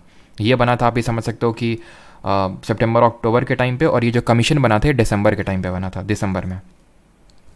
इस पर्टिकुलर कमीशन के रिकमेंडेशन क्या थे वो ध्यान से सुनो, इंपॉर्टेंट है बहुत। इसने रिकमेंड किया सबसे पहले कि स्टेट्स को लिंग्विस्टिक बेसिस पे बना दो। पहली बार धार ने बोला ना, जेवीपी बोला ना, इसने बोला हाँ, लेकिन it rejected the theory of one language one state, एक भाषा एक राज्य का जो कॉन्सेप्ट है, इसको पूरी तरह से इसने रिजेक्ट कर दिया। क्योंकि इसका मानना ये था कि अगर इस तरह से हम करने लगे तो भारत में इतने सारे राज्य हो जाएंगे जिसकी कोई गिनती नहीं, क्योंकि जरा जरा सी दूरी में तो एक भाषा है। और अगर हमने बना दिया इस आधार पे, तो कल को रोज़ कोई ना कोई अपनी लैंग्वेज बना लेगा और बोलेगा कि हमें सेपरेट स्टेट चाहिए। रिजेक्ट कर दिया, लेकिन it accepted the linguistic basis for formation of state. भले ये दोनों आपको कंट्रास्टिंग बातें लग सकती हैं, लेकिन कंट्रास्टिंग है नहीं। इसने ये बोला कि ठीक है, अगर कोई जैसे तेलुगु स्पीकिंग एरिया, बहुत बड़ा एरिया, बना दो, ठीक है, हम मना नहीं कर रहे बनाने के लिए, लेकिन हर एक भाषा के लिए हर एक राज्य, उस थ्योरी को हम रिजेक्ट कर रहे हैं। Accepted the linguistic basis of formation of state, ठीक है, formation of states. I hope clear होगा, ठीक। अब होता क्या है, इस कमीशन के रिकमेंडेशन के बेसिस पे एक एक्ट बनाया जाता है और उसको बोला गया स्टेट्स, क्योंकि ये स्टेट्स रीऑर्गेनाइजेशन कमीशन था, तो स्टेट्स रीऑर्गेनाइजेशन एक्ट बनाया गया 1956 में। 1956 में एक्ट आया। सबसे पहले इसने काम किया, जो ये पार्ट वाला सिस्टम था ना, part A B C D, ख़त्म कर दिया इसको, ठीक है। और यहाँ पे एक 7th अमेंडमेंट भी हुआ, 7th कॉन्स्टिट्यूशनल अमेंडमेंट 1956 में हुआ, जिसने कि अब स्टेट को नए सिरे से बनाना स्टार्ट किया। अब यहाँ पे हम पढ़ेंगे फॉर्मेशन ऑफ स्टेट की, किस तरह से कब कौन सा राज्य बना। जैसे फॉर एग्जांपल अगर मैं बात करूँ तो गोवा की अगर बात करें, जो गोवा पहले पोर्तुगीज़ के पास था, ये मतलब पोर्तुगीज़ इसमें रूल कर रहे थे। फिर हुआ क्या, इसको सबसे पहले तो हमने 12th कॉन्स्टिट्यूशनल अमेंडमेंट से क्या किया, हमने इसको एक यूटी का दर्जा दिया, यूनियन टेरिटरी का दर्जा दिया, ठीक है। गोवा भी था और साथ में ये दमन और दीव भी था, बिकॉज दमन और दीव में भी पोर्तुगीज़ ही उस समय रूल कर रहे थे, तो दोनों को एक टाइम पे आज़ाद करवाया गया, यूटी बनाया गया, ठीक है, गोवा को और इन दोनों को 12th अमेंडमेंट से दोनों को कलेक्टिवली। फिर हमने 1987 में एक अमेंडमेंट किया 56 नंबर का, और उसके थ्रू, ठीक है, 56th अमेंडमेंट से 1987 में गोवा को स्टेटहुड दिया। दमन और दीव आज तक एक यूटी ही है। लेकिन आपको ये पता होना चाहिए कि दादरा नगर हवेली तब अलग था। जैसे कि अगर मैं दादरा नगर हवेली की बात करूं, तो दादरा नगर हवेली 10th जो कॉन्स्टिट्यूशनल अमेंडमेंट था उससे इसको यूटी का दर्जा मिला था। आज तक ये स्टेट नहीं है। दमन और दीव और दादरा नगर हवेली आज दोनों मर्ज किए जा चुके हैं। क्लियर है यहाँ तक। अब हम एक एक करके पढ़ेंगे जो हमारा फॉर्मेशन ऑफ स्टेट है, कि कौन सा स्टेट कब बना और कैसे बना। आई होप यहाँ तक किसी का कोई डाउट नहीं होगा। अगर किसी कोई डाउट है तो पूछ सकता है। 7th में क्या क्या हुआ, बहुत कुछ हुआ सौम्यदीप दास। जैसे कि ये हुआ कि एक हाईकोर्ट मल्टीपल स्टेट या फिर यूटी को सर्व कर सकता है, एक गवर्नर मल्टीपल स्टेट को सर्व कर सकता है, और इसके स्टेट के रीऑर्गेनाइजेशन के संबंध में भी काफ़ी सारी चीज़ें हुई। तो वो जब पर्टिकुलर चीज़ें आएंगी वहाँ पे गवर्नर और उससे संबंधित, तब वहाँ पे हम लोग पढ़ेंगे। अब यहाँ पे मैं आपको एक ट्रिक आप बोल सकते हो बताने वाला हूँ फॉर्मेशन ऑफ स्टेट की, क्योंकि आपसे क्वेश्चन पूछता है कौन सा राज्य कब बना और ऑर्डर में लगाने को पूछ देता। तो यहाँ पे मैं एक ट्रिक लिख रहा हूँ, उसको याद करेंगे और उसी से सारी चीज़ें आपको याद हो जाएंगी। ठीक है, ये ट्रिक मेरी ट्रिक नहीं, आपको बता दूं, ये भी मैंने कहीं से जब पढ़ी थी, जब मैंने अपने टाइम पे इसको पढ़ा था। ठीक है, and that was trick was, जैसे कि कल जो मैंने ट्रिक बनाई थी भाई वो वाली कि मैं क्या था वो, तू शुरू तो कर मैं आ रहा, तो वो एक तरह से। अब भाई ट्रिक चाहे मेरी हो चाहे किसी की हो, याद करने से आपको मतलब होना चाहिए। ठीक है, तो आम गुनाह है मैम तुसी गाओ। ठीक है, मोस्टली आपको यही ट्रिक देखने को मिलेगी, but that is not important. Main आपको है याद होना चाहिए। मैम तुसी गाओ, और यहाँ पे लिख सकता हूँ और मौज लो। ठीक है, ये है आपकी ट्रिक। अब इससे किस तरह से हम फॉर्मेशन ऑफ स्टेट को याद करेंगे, ध्यान से देखिए। आ से यहाँ पे है आंध्र प्रदेश। आंध्र प्रदेश का जो फॉर्मेशन हुआ था, ये कब हुआ था? ये हुआ था 1 नवंबर 1956 में। सर अभी तो आप 53 बोल रहे थे, आप 56 बोल रहे हैं, ये तो गलत बात हुई। बिल्कुल गलत बात नहीं हुई। फर्स्ट नवंबर 1956 को ये फुल फ्लेज स्टेट के तौर पर बनता है। तब भी स्टेट ही था। देखो भाषा के आधार पे बना था, तेलुगु स्पीकिंग एरिया को सेपरेट कर दिया गया था। फिर क्या था, कुछ तेलुगु स्पीकिंग एरिया थे तेलंगाना वगैरह के जो प्रेजेंट आप देखते हैं, उनको मर्ज करके एक स्टेट बनाया गया 1 नवंबर 1956 को, आंध्र प्रदेश। तो अगर आप बोलेंगे भाषा के आधार पे आंध्र प्रदेश कब बना, जो कि पहला राज्य था 1953 में, लेकिन फुल फ्लेज्ड ये फॉर्मेशन इस डे अपना मनाता है आंध्र प्रदेश 1 नवंबर को, बिकॉज 1 नवंबर 1956 को ये बना था। फिर हम बात करते हैं महाराष्ट्र और गुजरात की, ठीक है। इन दोनों को हम कलेक्टिवली देख लेते हैं। ये हमारा एम से है महाराष्ट्र, गु से है गुजरात, ठीक है। महाराष्ट्र और गुजरात दोनों आपके ये स्टेटहुड इनको मिलता है 1960 में, क्लियर है। ना से है आपका नागालैंड, ना से नागालैंड नहीं होगा तो मैं ऐसा कर रहा हूँ कि मैं जो ईयर है उसको एक अलग कलर से लिखूँगा, ठीक है। पहले आप स्टेट समझ लो, यहाँ से स्टेट हैं कौन कौन से। ये हरियाणा है। अब ह में इसमें मात्रा लगी हुई है। हरियाणा में जब लिखते हैं तो क्या मात्रा लगाते हैं, नहीं, ऐसे लिखते हैं। हिमाचल में मात्रा लगाते हैं और इस है में भी मात्रा लगी हुई है, तो इससे याद कर सकते हैं ये आपका हिमाचल प्रदेश। अब मैम तुलसी में देख लो क्या क्या है, तो मैं से है मेघालय, मेघालय ये। इस एम से है मणिपुर, मिज़ोरम नहीं है, ध्यान रखना बस यहाँ पे, मणिपुर मिज़ोरम आगे है, ठीक है। और ये है त्रिपुरा, क्लियर। ये है आपका सिक्किम, ठीक है। यहाँ गा से है आपका, गाँव में ओ कुछ नहीं है, बस गाँव में आपका याद रखिए ये है आपका गोवा, ठीक। फिर और में अगर देखें तो और में है आपका अरुणाचल, अरुणाचल। मौ में है आपका मिज़ोरम, ठीक है, मिज़ोरम। और लो से कुछ नहीं है। अब यहाँ पे मैं बता देता हूँ कि कब कब ये बने, यानी कि इनका ईयर क्या था फॉर्मेशन का। तो नागालैंड की अगर मैं बात करूँ तो 1963 में बनता है ये। हरियाणा की अगर बात करें तो हरियाणा आपका 1966 में बनता है, 1966 में। हिमाचल प्रदेश की अगर बात करें ये भी अराउंड 1966। मेघालय, मणिपुर और त्रिपुरा ये तीनों एक साथ बनते हैं 1972 में। जब मैं बोलता हूँ एक साथ बनते हैं तो मैं इनकी स्टेटहुड की बात कर रहा हूँ। मिज़ोरम जो है ना, ये भी इंडियन यूनियन में इनकॉर्पोरेट किया जाता है एज अ यूनियन टेरिटरी 1972, लेकिन स्टेटहुड अभी इसको नहीं मिलता, इसलिए बेचारा इन तीनों से अलग है, मेघालय, मणिपुर और त्रिपुरा से, ठीक है। तो 1972 में इन तीनों को स्टेटहुड मिल जाता है, क्लियर। सिक्किम की अगर बात करें तो सिक्किम ये अलग से इसको हम भी डील करेंगे, सिक्किम किस तरह से इंडियन यूनियन का पार्ट बना। तो अभी के लिए आप इतना रखो 1975 में इंडियन यूनियन का पार्ट बना, स्टेट बना ये। गोवा की अगर बात करें तो 1987 में। अभी मैंने बताया कि इसको 12th अमेंडमेंट से यूटी बनाया गया, लेकिन 1987 में 56th अमेंडमेंट से स्टेटहुड का दर्जा मिला। अरुणाचल और मिज़ोरम को कलेक्टिवली दोनों को 1987 में ही स्टेट का दर्जा मिला। 1987 में यूटी पहले बन चुके थे, लेकिन 1987 में स्टेट बने। आम गुना है मैम तुसी गाओ और मौज लो। यहाँ पे सिक्किम का थोड़ा जो स्पेशल केस उसको डील कर लेते हैं, और जल्दी से अगर किसी का यहाँ तक कोई डाउट होगा तो वो पूछ लेगा। सिक्किम क्या था, पहले चोग्याल जो वंश था उसके द्वारा रूल किया जा रहा था, शासन किया जा रहा था सिक्किम में, चोग्याल डायनेस्टी थी। अब फिर हुआ क्या, यहाँ के जो लोग थे वो ये चाहते थे कि हम इंडियन यूनियन का पार्ट बने, बिकॉज वो उनको थ्रेट था चाइना से, कि जिस तरह चाइना ने तिब्बत को कब्जा कर लिया उस तरह हमको भी कब्जा कर लेगा, तो इंडियन यूनियन का पार्ट बनना चाहता जल्दी से जल्दी। लेकिन वो श्योर नहीं थे पूरी तरह, इसलिए उन्होंने बोला कि हम एकदम से स्टेट नहीं बनेंगे, पहले हमें एसोसिएट स्टेट का दर्जा दे दो, तुम एसोसिएट स्टेट का दर्जा दे दो, यानी कि इसको हिंदी में बोल सकते हैं सहयोगी राज्य का दर्जा। तो हमने क्या किया, अपने कॉन्स्टिट्यूशन में इसके लिए भी एक अमेंडमेंट कर डाला और एक आर्टिकल इंसर्ट कर दिया। अमेंडमेंट इसमें हमने किया 35th अमेंडमेंट 1974 में, और हमने आर्टिकल नंबर 2A को इनकॉर्पोरेट कर दिया। देखा था, याद करो, जब हम अभी आर्टिकल देख रहे थे तो आर्टिकल 2A था, तो मैंने कहा इसको हटाओ अभी, क्यों, क्योंकि सिक्किम भारत का हिस्सा नहीं था, उसको सिक्किम को भारत का हिस्सा बनाना था, तो ये आर्टिकल 2 का यूज़ करना था। तो सिक्किम ही एक ऐसा स्टेट है जिसको इनकॉर्पोरेट करने के लिए हमने कोई ये आर्टिकल ऐड किया, ठीक है। फिर सिक्किम के लोगों को अच्छा लगा कि यार ये तो काफ़ी अच्छा देश है, इसलिए फिर उन लोगों ने बोला हमें कंप्लीट स्टेटहुड का दर्जा दे दो। तो यहाँ पे कंप्लीट स्टेटहुड का फिर इन लोगों को दर्जा दे दिया गया, कंप्लीट स्टेटहुड का दर्जा दे दिया गया। और वाईचुंग भूटिया फेमस फुटबॉल प्लेयर वो इसी स्टेट से ही है ना। तो 36th कॉन्स्टिट्यूशनल अमेंडमेंट से 1975, ये 4 होगा, ठीक है, 75 से हमने इसको कंप्लीट स्टेटहुड का दर्जा दे दिया। तो अमेंडमेंट आपको याद हो गया। अब यहाँ पे बताइए किसी को कोई डाउट है यहाँ तक।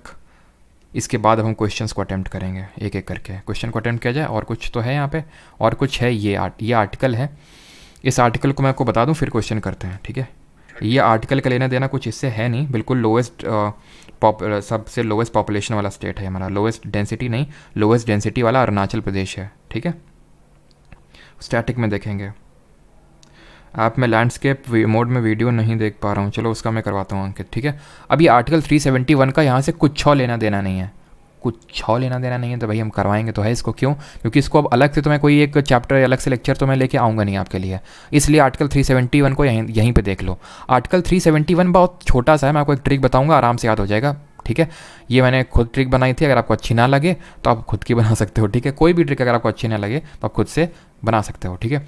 लेकिन अगर किसी ने कोई काम किया है तो फिर उसमें आप क्यों काम कर रहे हैं फालतू में, है कि नहीं। अब जैसे फॉर एग्जांपल हमारे साइंटिस्ट कुछ काम करके गए हैं, तो जो आने वाले साइंटिस्ट हैं ऐसे तो नहीं हम तो खुद से पहले करके देखेंगे।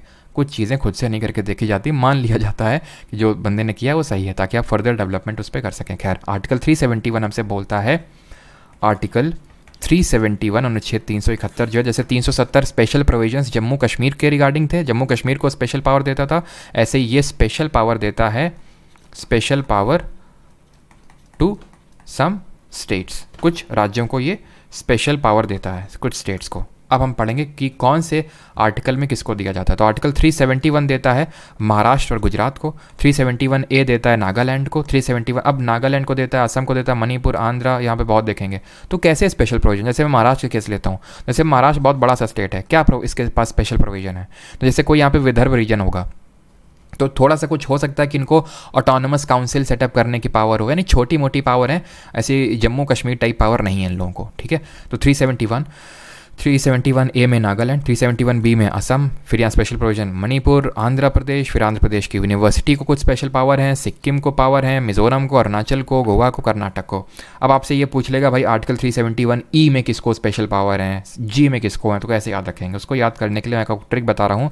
आपने एक लड़की है आसमा, ठीक है, उससे आपने उसका नाम पूछा कि, एक सेकेंड, आपने उससे पूछा नाम बताओ तुम अपना, ठीक है, नाम नहीं, या फिर तुमने एक तरह से तुमने किसी से पूछा किसी का नाम और उसने बोला कि मेरा नाम है आसमा, ठीक है,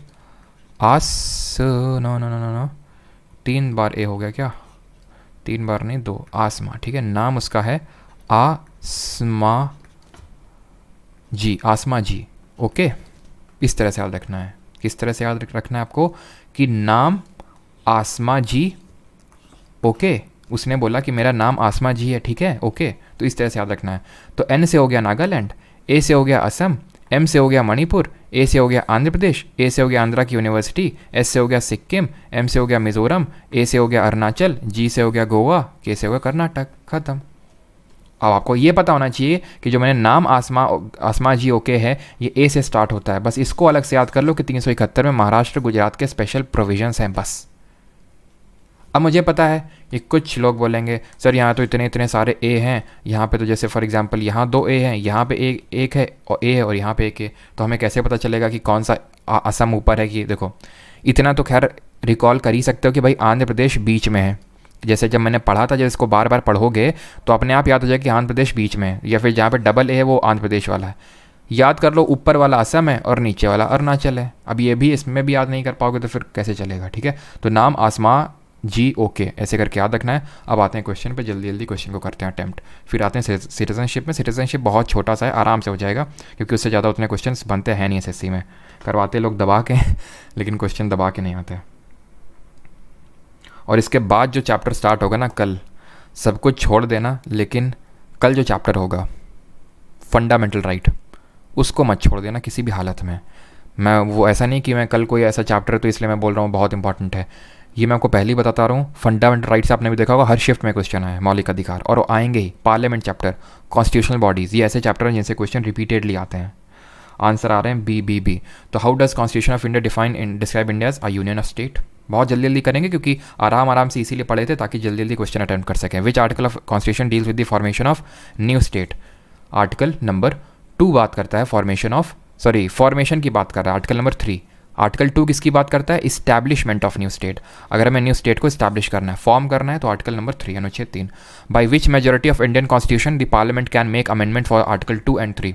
किस तरह की मेजोरिटी से अमेंडमेंट किया जा सकता है आर्टिकल 2 and 3 में? Special, absolute, effective, more than one of the above, या फिर नन ऑफ द अबव। तो आंसर होगा इसमें क्या, जल्दी से बताइए। क्वेश्चन नंबर 3 का आंसर होगा none of the above, because इसमें चाहिए सिंपल मेजोरिटी, साधारण बहुमत से ही हो जाएगा। ना तो स्पेशल चाहिए, ना एब्सोल्यूट, ना इफेक्टिव। तीनों किस तरह की मेजोरिटी होते हैं पार्लियामेंट चैप्टर में देखेंगे। With reference to article 4 of constitution, यहाँ पे स्टेटमेंट देखिए, constitution can be amended under article 4। पहली बात पहले तो पढ़ लेते हैं, it can be amended only by special majority. पहली बात तो ये तो गलत है, सिंपल मेजोरिटी होगा। यहाँ पे थोड़ा सा फॉर्मेशन जो क्वेश्चन का है थोड़ा डिफरेंट हो सकता था। कॉन्स्टिट्यूशन को अमेंड करने के लिए हम आर्टिकल नंबर 368 का यूज़ करते हैं, ध्यान रखिएगा, आर्टिकल 4 का नहीं। तो उस हिसाब से अगर हम देखें तो पहला भी गलत हो जाएगा, डी आंसर होगा। लेकिन यहाँ पे बात हो रही है आर्टिकल नंबर 1 और 2 को अमेंड करने की। अगर हम देखें तो कॉन्स्टिट्यूशन में आर्टिकल नंबर 1 और 2 के अमेंडमेंट की बात हो रही है, तो वहाँ पे हम बोल सकते हैं आर्टिकल 4 का यूज़ किया जाता है, सिंपल मेजोरिटी से अमेंडमेंट को किया जाता है। उस केस में हम ये कंसिडर कर सकते हैं कि ओनली 1 यहाँ पे सही आंसर होगा। But I again repeat, constitution में जो संशोधन होता है वो 368 अनुच्छेद के तहत होता है, 4 के तहत नहीं। Question number 5, according to article number 3 of constitution, parliament में बाई लॉ, अनुच्छेद 3 का यूज़ करके पार्लियामेंट यानी देश की संसद क्या क्या कर सकती है? किसी भी देश में युद्ध की घोषणा कर सकती है, किसी भी राज्य की सीमाएं बदल सकती है, किसी भी राज्य का क्षेत्रफल बढ़ा सकती है, फिर किसी भी राज्य के भीतर एक स्वायत्त परिषद की स्थापना कर सकती है। तो वॉर का तो हमने कुछ पढ़ा नहीं है। ऑल्टर कर सकती है बाउंड्री को, इंक्रीज या डिक्रीज़ कर सकती है, नाम चेंज कर सकती है, ठीक है। इस्टेब्लिश एन ऑटोनमस काउंसिल, ऐसा तो हमने कुछ पढ़ा ही नहीं है। आंसर क्या होगा? 2 और 3, option number C. 6, the power to carve out a new state is vested, एक नए राज्य को गठित करने की शक्ति किस पे? Parliament, president, council of minister of states, reorganisation commission. तो ये पावर है पार्लियामेंट की, लेकिन ये करेगा प्रेसिडेंट की रिकमेंडेशन पे। प्रेसिडेंट की पहले प्रायर रिकमेंडेशन लेगा, प्रेसिडेंट उस बिल को भेजेगा, यानी कि एक ओपिनियन लेगा उस पर्टिकुलर स्टेट का। तो ऑप्शन नंबर फर्स्ट, लेकिन करेगा पार्लियामेंट ही। A state of the Indian union can be reorganised और देयर बाउंड्रीज ऑल्टर्ड बाय, तो state of the Indian union को रीऑर्गेनाइज करना है, उसकी बाउंड्री को ऑल्टर करना है, तो कैसे हो सकता है? सिंपल। कैसे? आप वीडियो पॉज करके अपना टाइम लो, ठीक है। Union parliament by a simple majority in the ordinary process of legislation, simple majority से होगा ऑर्डिनरी लेजिस्लेशन से, लेकिन पार्लियामेंट ही कर सकता है, ठीक है। 2/3 majority of both the houses of parliament, लेकिन यहाँ पे present the union parliament by a simple majority, यहाँ पे सिंपल मेजोरिटी नहीं लिखा हुआ है, ठीक है। 2/3 majority of both the houses of parliament consent, ये होती है आपकी आर्टिकल नंबर 368 के तहत अमेंडमेंट। और स्टेट, ठीक है, और कंसर्न स्टेट की एग्जीक्यूटिव ऑर्डर, ये गलत है। एग्जीक्यूटिव ऑर्डर का मतलब है कि एग्जीक्यूटिव ऑर्डर का मतलब है कि जो हमारी सरकार है, जैसे कि जो हमारे काउंसिल ऑफ मिनिस्टर है, मंत्री परिषद है, वो कर सकता है। नहीं, सरकार नहीं करती है, पार्लियामेंट करता है, यानी कि उसमें सब लोकसभा, राज्यसभा, अपोजिशन सबका इन्वॉल्वमेंट रहता है, ठीक है। एग्जीक्यूटिव और लेजिस्लेचर में कल डिफरेंस बताया था आपको, एग्जीक्यूटिव नहीं, यहाँ पे लेजिस्लेचर करेगा, ठीक है, ये लेजिस्लेचर की बात हो रही है। 9th number question, consider the following statement and state which of them is or are correct with the help of given codes. जल्दी से बताइए स्टेटमेंट पढ़ के, स्टेटमेंट वाइज है, इस वजह से मैं आपको थोड़ा सा यहाँ पे टाइम दे रहा हूँ।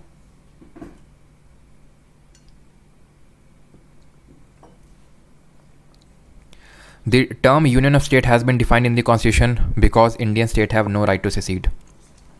बिल्कुल।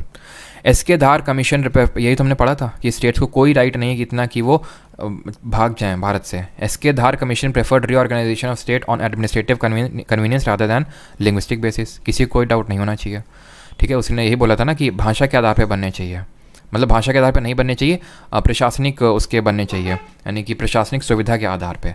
The Congress committee under Pandit Nehru, यानी कि जिसको हम जेवीपी बोलते हैं, जवाहरलाल नेहरू, वल्लभ भाई पटेल और पट्टाभी सीतारामैया, इन्होंने बोला did not favour linguistic basis for reorganisation of state. बिल्कुल सही है। लिंग्विस्टिक को तो बस फेवर किया था फजल अली कमीशन ने, उसने भी कहीं ना कहीं रिजेक्ट कर दिया था 1 लैंग्वेज 1 स्टेट, बट उसने ठीक है बोल दिया था कि बना लो लिंग्विस्टिक बेसिस पे। तो आंसर होगा ऑल ऑफ दीज। अगला है 10th, in which year did the central government of India appoints the state reorganisation commission. कब बैठा था बताओ? फजल अली कमीशन 1953 में। फिर स्टेट्स रीऑर्गेनाइजेशन एक्ट आया था 1956 में, और 7th अमेंडमेंट हुआ था 1956 में। बताइए आंसर क्या होगा इसका? State reorganisation act 1956, 7th amendment भी हमारा हुआ था। Linguistic state of India in India got established इन, भारत में भाषाई राज्य की स्थापना कब हुई थी? 1953, यानी वो पहले राज्य की बात कर रहा है। पहला राज्य हमारा कौन था, यानी कि which of the following was the first state to be formed on linguistic basis?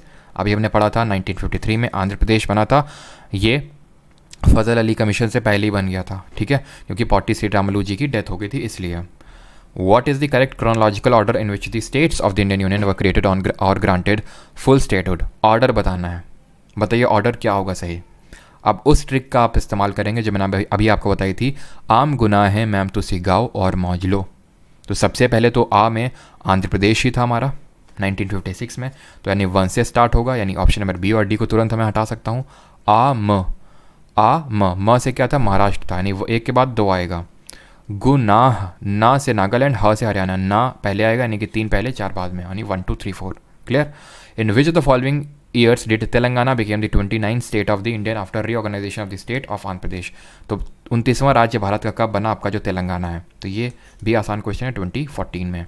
18th number का क्वेश्चन करिए, विच of the following states is the member of 7 sisters. तो 7 सिस्टर्स का कौन मेंबर है, ये हम लोगों ने किया नहीं है बट फिर भी देख लेते हैं, आसान सा क्वेश्चन है। आपको पता है कि हमारी 7 सिस्टर्स में कौन कौन से आते हैं, एक तो अरुणा मामी आती हैं, ठीक है, यहाँ पे आपका अरुणाचल है, यहाँ पे नागालैंड है, यहाँ पे मणिपुर है, यहाँ पे मिज़ोरम है, यहीं साइड में आपका त्रिपुरा आपको देखने को मिल जाएगा जो 3 साइड से बांग्लादेश से घिरा हुआ है, मेघालय आपको देखने को मिल जाएगा बांग्लादेश की गोद में आराम कर रहा है, और यहाँ पे आपको देखने को मिल जाएगा असम, ठीक है, असम। तो कि ये हमारी 7 सिस्टर्स, तो इसमें आपका त्रिपुरा आता है option number B. 20th, which of the following amendment of the Constitution of India was passed with the primary objective to constitutionally encode the reorganization of Indian states based on language। भाषा के आधार पे। बिल्कुल ये PYQs हैं, इसमें से maximum PYQs हैं और कुछ इक्का दुक्का जो कोई क्वेश्चन है मैं वो ले लेता हूँ जो मुझे लगता है कि ये क्वेश्चन आ सकते हैं पोटेंशियल वाले, तो वो क्वेश्चन है। तो PYQs भी हैं प्लस आपके एक्सपेक्टेड क्वेश्चंस भी आप मान सकते हैं, ठीक है, ताकि कोई भी टाइप का क्वेश्चन भी आपका ना छूटे। तो आंसर यहाँ पे क्या होगा, 7th अमेंडमेंट किया गया था, अभी मैंने बताया था, स्टेट रीऑर्गेनाइजेशन एक्ट और 7th amendment 1956। 21, which of the following amendments of the constitution of India gave the status of state to Goa. Bharat के संविधान में निम्नलिखित में से किस संशोधन ने गोवा को राज्य का दर्जा दिया। तो हमारा यूटी बना गोवा 10th अमेंडमेंट से, लेकिन स्टेट का दर्जा मिला 1987 में 56th अमेंडमेंट से, 1987 में। अगला है 23, और साथ ही साथ चलो खैर उसको छोड़ो, on what basis were states reorganise in 1956 in India. 1956 में भारत में राज्यों का पुनर्गठन किस आधार पर किया गया, रिलीजन, कास्ट, लैंग्वेज या फिर all of the above. Answer क्या होगा, लिंग्विस्टिक यानी कि लैंग्वेज बेसिस पे। 24, identify the leader who did not oppose the disintegration of Hyderabad state and represent the same to the states reorganisation committee. ये question SSC का previous year नहीं है, लेकिन हाँ कुछ एग्जाम जैसे कि तेलंगाना के एग्जाम और उसमें पूछा गया था, तो इसमें रख लिया। बहुत ज़्यादा रट्टा मारने की ज़रूरत नहीं है, बस एक बार देख लो कि कोटूरू सीता या गुप्ता थे हमारे, वो बोल रहे थे, वो मतलब अपोज नहीं कर रहे थे डिसइंटीग्रेशन जो हो रहा था हैदराबाद का, वो सपोर्ट कर रहे थे एक तरह से, कोटूरू सीता या गुप्ता, ठीक है, not that much important. 25, state of Meghalaya, Manipur, Tripura. Aruna मामी में याद करो, मैम तुस्सी गाओ और मौज लो, ठीक है, तुस्सी गाओ और क्या था, आम गुनाह है, और मैम तुसी, तो मैम त, म से मेघालय, म से मणिपुर और त से त्रिपुरा। ये सब कब बने थे, तीनों के तीनों 1972 में बने थे, याद करिए, ठीक है। और हमारा जो मिज़ोरम है वो जाके बनता है 1987 में, मिज़ोरम, और साथ ही साथ जो अरुणाचल प्रदेश है। The first commission was formed in India in 1948 to examine the issue of state restructuring on the basis of language which was led by. जो पहला हमारा लिंग्विस्टिक प्रोविंसेस कमीशन बना था वो कौन सा था, ऑब्वियस सी बात है वो धार कमीशन था 1948 में। उसके बाद बनता है JVP, उसके बाद बनता है आपका फजल अली कमीशन। 27, आई थिंक ये 2-3 क्वेश्चन बस और इसके बाद बाकी है, उसके बाद हम लोग सिटीजनशिप स्टार्ट करेंगे। State reorganisation of act 1956 divides the whole country into. कितने इसमें ये कर भी सकते हो, अभी तो ये करंट में मुझे इंपॉर्टेंट नहीं, तो इसको आप स्किप कर सकते हो, ठीक है, पहले इंपॉर्टेंट था लेकिन अभी नहीं। तो ये लास्ट ही क्वेश्चन था आपका। अब यहाँ पे स्टार्ट करते हैं हम सिटीजनशिप चैप्टर को, यानी कि नागरिकता को, ठीक है। ये स्टार्ट करने से पहले ही मैं आपको एक चेतावनी देना चाहता हूँ, एक डिस्क्लेमर देना चाहता हूँ। डिस्क्लेमर इज़ कि इस चैप्टर से कुछ सेलेक्टिव क्वेश्चंस आते हैं, ऐसा नहीं आते नहीं हैं, आते हैं, ठीक है। अभी हमने CGL Tier 1 में भी इसके क्वेश्चन देखे, तकरीबन 4-5 शिफ्ट में इससे क्वेश्चन आए, लेकिन वही सिर्फ क्वेश्चन बार बार रिपीट होते हैं। इसमें अगर इसके आर्टिकल को अगर आप डीप में पढ़ने जाएंगे तो उससे कभी क्वेश्चन नहीं बनते हैं, ठीक है। और जितना इसको फोकस देने की ज़रूरत है हम उसको उतना ही फोकस देंगे चैप्टर को,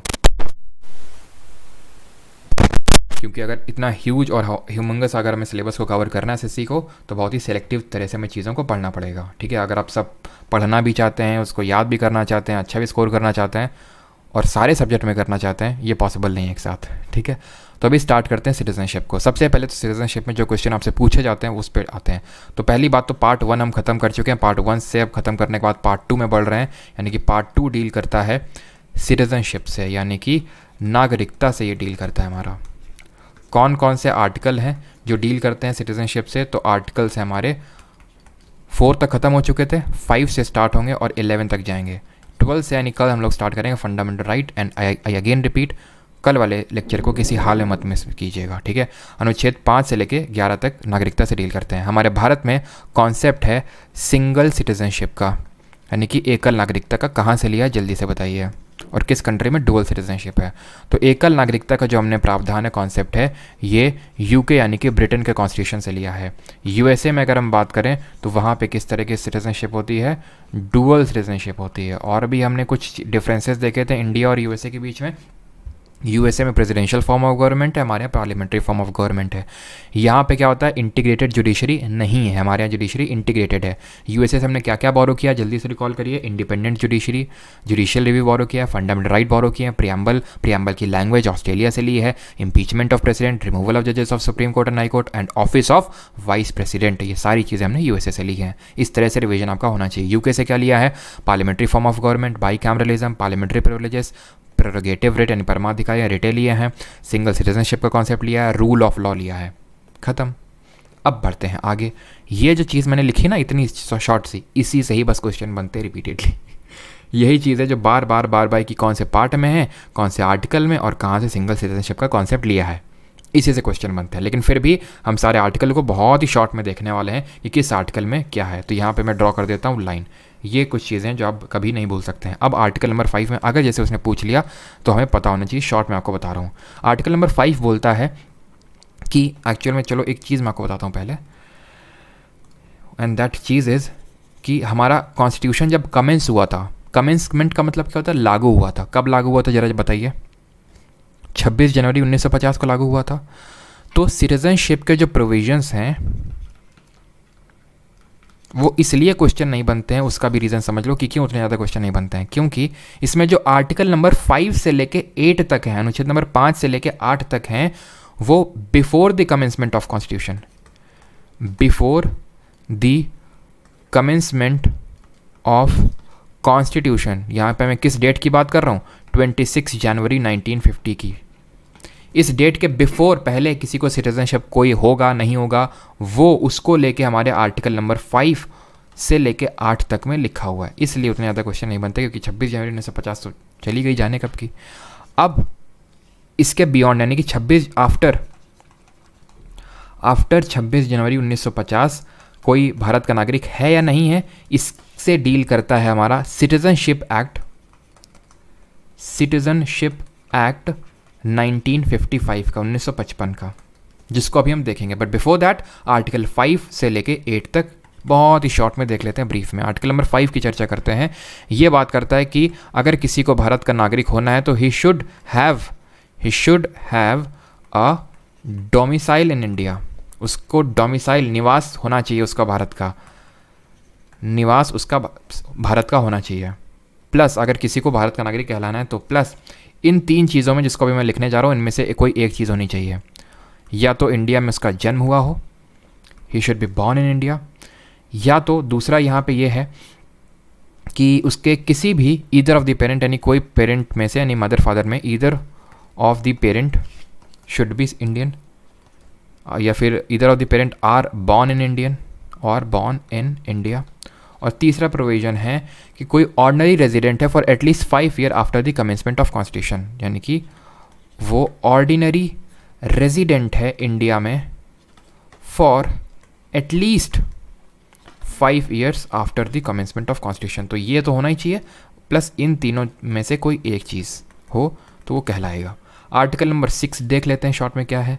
तो ये वो है, those who migrated to India from Pakistan, यानी कि those who migrated to India from Pakistan.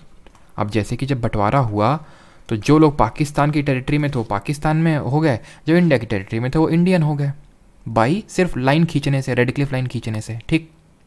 लेकिन अब मान लो कि वहाँ पे किसी को लगा कि यार हमें तो भारत में रहने, गधे रहते हैं यहाँ पे, तो हम तो रह रहे थे कि ठीक है ये तो भारत है, लेकिन हमें तो पाकिस्तान में रहना नहीं है, ठीक। तो वो भारत अगर आना चाहते हैं, वो सिटीजनशिप लेना चाहते हैं, तो आर्टिकल नंबर 6।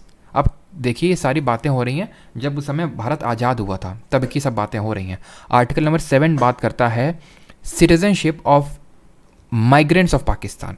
मतलब समझिए इसमें 6 और 7 में अंतर क्या है। 6 बोलता है पाकिस्तान से कोई भारत में आ रहा है, 7 में ये है कि कोई इंडिया से पाकिस्तान चला गया, मतलब पार्टीशन के बाद, तो उसको लगा कि नहीं नहीं हमें पाकिस्तान में रहना है, ये पाकिस्तान मुस्लिम्स का देश है तो नहीं हम पाकिस्तान में रहेंगे। लेकिन फिर उसे लगा ये तो गधों का देश है, इससे तो लाख गुना अच्छा है इंडिया, तो इंडिया वापस चलो। तो ऐसे लोगों से सिटीजनशिप से डील करता है article number 7। Clear. Article number 8 किससे डील करता है? Citizenship of, it deals with the citizenship of Indian origins, Indian origins यानी जो इंडियन ओरिजिन के हैं, रिसाइडिंग आउटसाइड इंडिया, मतलब कि वो पाकिस्तान वगैरह नहीं, कहीं जैसे फॉर एग्जांपल यूएसए, ऑस्ट्रेलिया, यहाँ पे रिसाइड कर रहे हैं, इंडियन ओरिजिन के हैं, रिसाइडिंग आउटसाइड इंडिया, वो डील करता है आर्टिकल नंबर 8। आर्टिकल नंबर 9 देख लेते हैं। ये बात करता है कि पर्सन, एनी पर्सन वॉलेंटरली यानी अपनी इच्छा से अगर किसी और कंट्री की सिटीजनशिप एक्वायर कर लेता है, acquiring citizenship of a foreign country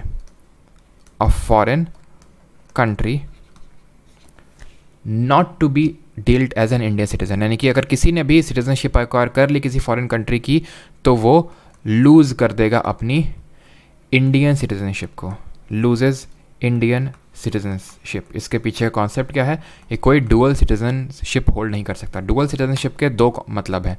एक तो डुअल सिटीजनशिप का मतलब एक ऐसा नहीं कोई भारत का नागरिक है प्लस यूपी का नागरिक, यानी कि वो भी एक कॉम्पोनेंट है, प्लस इसका एक ये भी कॉम्पोनेंट है टू अ लेसर डिग्री कि कोई और किसी कंट्री का नागरिक नहीं हो सकता। जैसे फॉर एग्जांपल अक्षय कुमार, वो कनाडा का नागरिक है, अक्षय कुमार वो कनाडा का नागरिक है, तो वो इंडिया का नागरिक नहीं हो सकता है। आपको सरप्राइजिंग लग रही होगी, लेकिन हाँ उसके पास कनाडा की सिटीजनशिप अक्षय कुमार के पास, ठीक है। तो इसलिए किसी के पास डुअल सिटीजनशिप नहीं हो सकती हैं, because we have the concept. और वैसे भी हर कंट्री में यही है कि आप किसी और कंट्री के सिटीजन नहीं हो सकते हैं अगर आप हमारी के हैं। तो यूएसए में किस तरह का डुअल सिटीजनशिप है कि आप यूएसए के भी सिटीजन है प्लस जिस स्टेट में रह रहे हैं वहाँ के सिटीजन है आप, ठीक है, वो मतलब है। 10 किसकी बात करता है? और ये जो है ना आर्टिकल नंबर 7, 8 बहुत डीप में है, तुम पढ़ने गए तो इतनी सारी डेट्स लिखी हुई हैं कि सर तुम्हारा चकरा जाएगा। आर्टिकल नंबर 10 में आते हैं, ये बात करता है कॉन्टिन्यूएंस, बस सिर्फ इतना याद कर लो, continuance of the rights of citizenship, of the rights of citizenship, मतलब कि किसी की नागरिकता कैसे कंटिन्यू रह सकती है उसके प्रोविजंस दिए हुए हैं। और आर्टिकल नंबर 11 में लिखा है कि इसमें कि पार्लियामेंट को ये पावर है कि अगर कोई भी लॉ बनाना है विद रिस्पेक्ट टू सिटीजनशिप तो वो पावर पार्लियामेंट के पास है, यानी कि power of parliament to legislate और टू मेक लॉ, ठीक है, to legislate with respect to citizenship. Clear है? अब अगर आप ये लग रहा है अगर आपको कि यार इतना सब याद करना है, तो एक बार एक्चुअल में करना क्या ना, इन आर्टिकल को इंडिविजुअली सर्च कर लेना, आर्टिकल 6, 7, तो ये बहुत अच्छे लगेंगे जो यहाँ पे मैंने लिखा हुआ है। क्यों? क्योंकि मैंने बहुत शॉर्ट में आपको बता दिया। इससे अगर कोई भी एमसीक्यू आता है एसएससी एग्जाम में लिख ले लीजिए, अगर फिर भी इनसे पूछ लेता है बन जाएगा आपसे। मैंने क्या बोला था अभी? अगर before the commencement of constitution article 5 to 8, after commencement of constitution ये डील करते हैं आपके सिटीजनशिप एक्ट ऑफ 1955, बहुत इंपॉर्टेंट है। अब जो सिटीजनशिप एक्ट है इसको शॉर्ट में सीए लिख रहा हूँ 1955, वो डील करता है दोनों चीज़ों से कि कैसे आप सिटीजनशिप को एक्वायर कर सकते हैं और कैसे आपकी सिटीजनशिप आप लॉस मतलब अपनी सिटीजनशिप खो सकते हैं। इसमें दोनों चीज़ लिखी हुई है, कैसे आप सिटीजनशिप एक्वायर कर सकते हैं और कैसे लूज़ कर सकते हैं। अब यहाँ पे देखते हैं कैसे सिटीजनशिप एक्वायर की जा सकती है। इसके डिफरेंट कंपोनेंट्स हैं। बाई बर्थ आप सिटीजनशिप को एक्वायर कर सकते हैं अगर आपका जन्म भारत में हुआ है। दूसरा, बाई डिसेंसी आप एक्वायर कर सकते हैं, यानी कि अगर डिसेंसी का मतलब ये है कि आप का जन्म भारत के बाहर हुआ था लेकिन आपके पेरेंट्स जो हैं इंडियन सिटीजन हैं। बाई डिसेंसी का मतलब ये हुआ है, यहाँ पे मैं लिख दूँ, चलो इसको लिख देता हूँ मैं, ठीक है। Born outside India, born outside India but parents are Indian citizens, ठीक है। ये होता है बाई डिसेंसी का मतलब। क्लियर हो गया? बाई रजिस्ट्रेशन, बाई रजिस्ट्रेशन क्या बोलता है? बाई रजिस्ट्रेशन ये बोलता है कि आपका ओरिजिन इंडिया का है बट करेंटली आप किसी और कंट्री की सिटीजनशिप लेके रखे हैं। बाई रजिस्ट्रेशन और बाई नेचुरलाइजेशन, बहुत ही कायदे से समझना इसको, दोनों को बहुत ही कायदे से। नेचुरलाइजेशन दोनों के केस, दोनों उन लोगों के लिए हैं जो अभी करंट में किसी और कंट्री की सिटीजनशिप लेके बैठे हुए हैं। दोनों में अंतर ये है कि ये बंदा जो है ओरिजिनल उसके जो ओरिजिन्स हैं वो इंडिया के हैं, ठीक है। नेचुरलाइजेशन ये क्या है, ये पूरी तरह से विदेशी है, ना तो अभी भारत की इसकी सिटीजनशिप है इसके पास, तभी तो सिटीजनशिप लेने के पास आ रहा है, और ना ही इसके ओरिजिन इंडिया के, नॉट ऑफ इंडिया।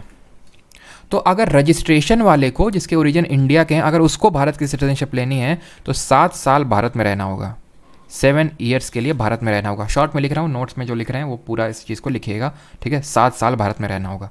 अगर नेचुरलाइजेशन से अगर आप इंडियन ओरिजिन के नहीं है, लेनी है, आपको 12 साल रहना होगा। किस तरह से रहना होगा उसका जरा ये टाइमलाइन है, पिछले 15 साल जब तुम अप्लाई कर रहे हो उसके पिछले 15 साल देखे जाएंगे।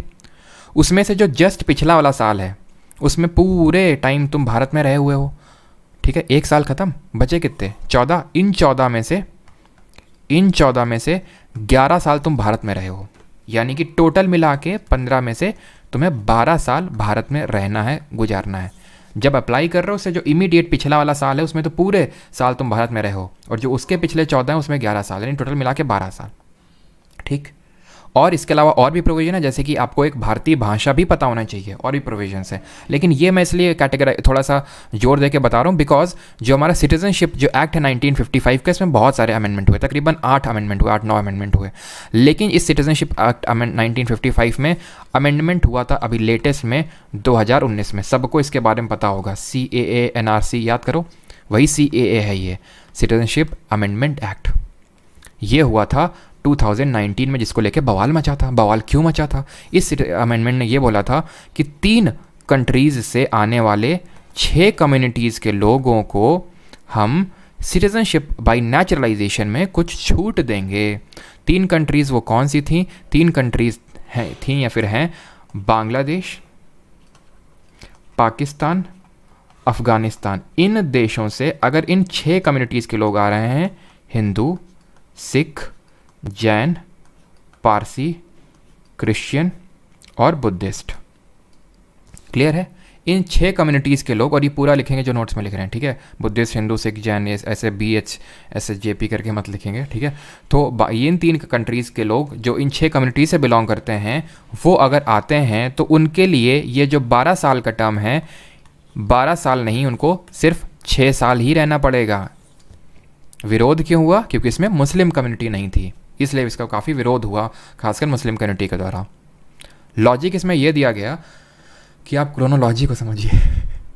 लॉजिक इसमें यह दिया गया कि इन कम्युनिटीज़ के साथ हुआ है काफ़ी अत्याचार इन 3 देशों में, इसलिए इनको हम as a matter of gesture हम ये सिटीजनशिप बाय नेचुरलाइजेशन को थोड़ा सा इन नॉर्म्स को आसान कर रहे हैं इन लोगों के लिए। और इसमें से एक और है एक्वायर का, by birth, by decency, by registration, by naturalisation, और इसमें एक और यहाँ पे मैं ऐड कर देता हूँ, that is by incorporation of territory. Bharat कल को मान लो POK का हिस्सा बना लेता है तो सारे POK का, फिर कल को पाकिस्तान का भारत का हिस्सा बना लेता है तो इनकॉर्पोरेशन ऑफ टेरिटरी से भी लोग इंडिया की सिटीजनशिप बन सकते हैं। लेकिन उसको लेके पार्लियामेंट लॉ बनाएगा कि भाई कौन कौन से लोग होंगे या नहीं होंगे, तो उसमें डीप में नहीं जाना है, ठीक है।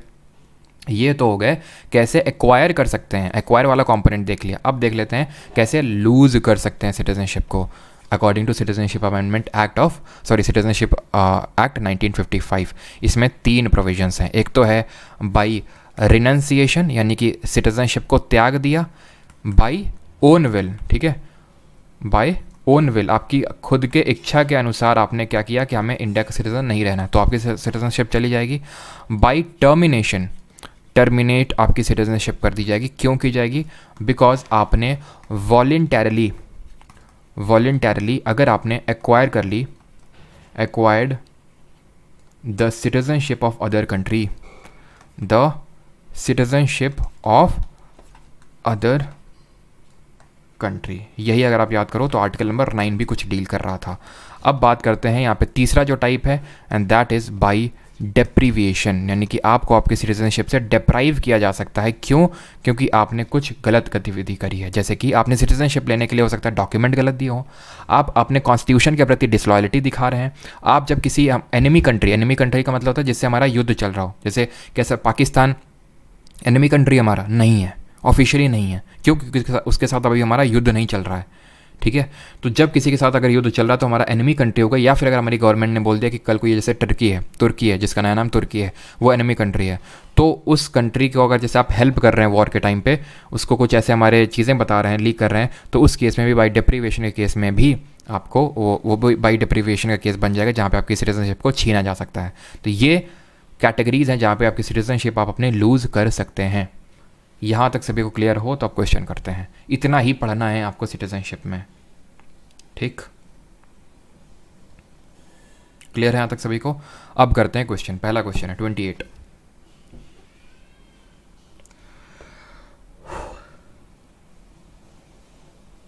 सर आपके नोट्स इंग्लिश में है सर, हिंदी में दे दो सर। हिंदी में भी मिलते हैं बैच में, जो लोग एनरोल्ड हैं हिंदी में और इंग्लिश दोनों में मिलते हैं। टेलीग्राम पे मैंने शेयर किए, चेक कर लेना, ठीक है?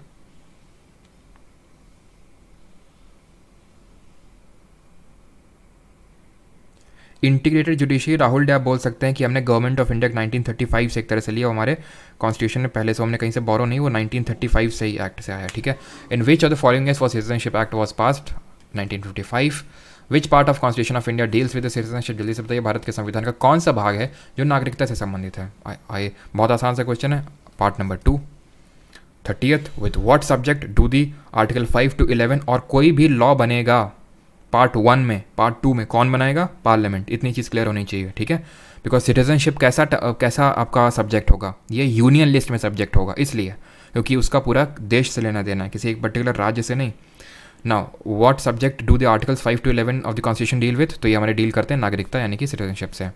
यूनियन टेरिटरी हमारा पार्ट 1 है, आर्टिकल 1 to 4। फंडामेंटल राइट्स कल देखेंगे। Under which of the following condition of citizenship be provided in India? कौन से केस में सिटीजनशिप यानी कि नागरिकता दी जा सकती है? बताइए, इसका आंसर बताइए।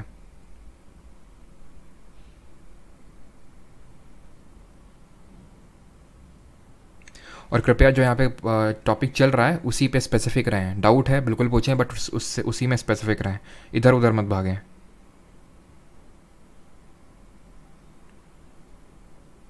वो नहीं करना है आरती, ठीक है? वो सब में नहीं करना है, वो चीज़ सिटीजन ऑफ इंडिया और पर्सन ऑफ इंडियन ओरिजिन, वो सारी अभी चीज़ें नहीं करनी है, ठीक है? अगर कोई क्वेश्चन अभी रिसेंट में आ जाता तो कर लेंगे, नहीं तो उसकी नीड नहीं हुई, कोई क्वेश्चन पूछा ही नहीं गया है, ठीक है? One should be born in India, मैंने बताया था क्या है, आर्टिकल नंबर 5 को याद करिए। He should have a domicile in India, ठीक है?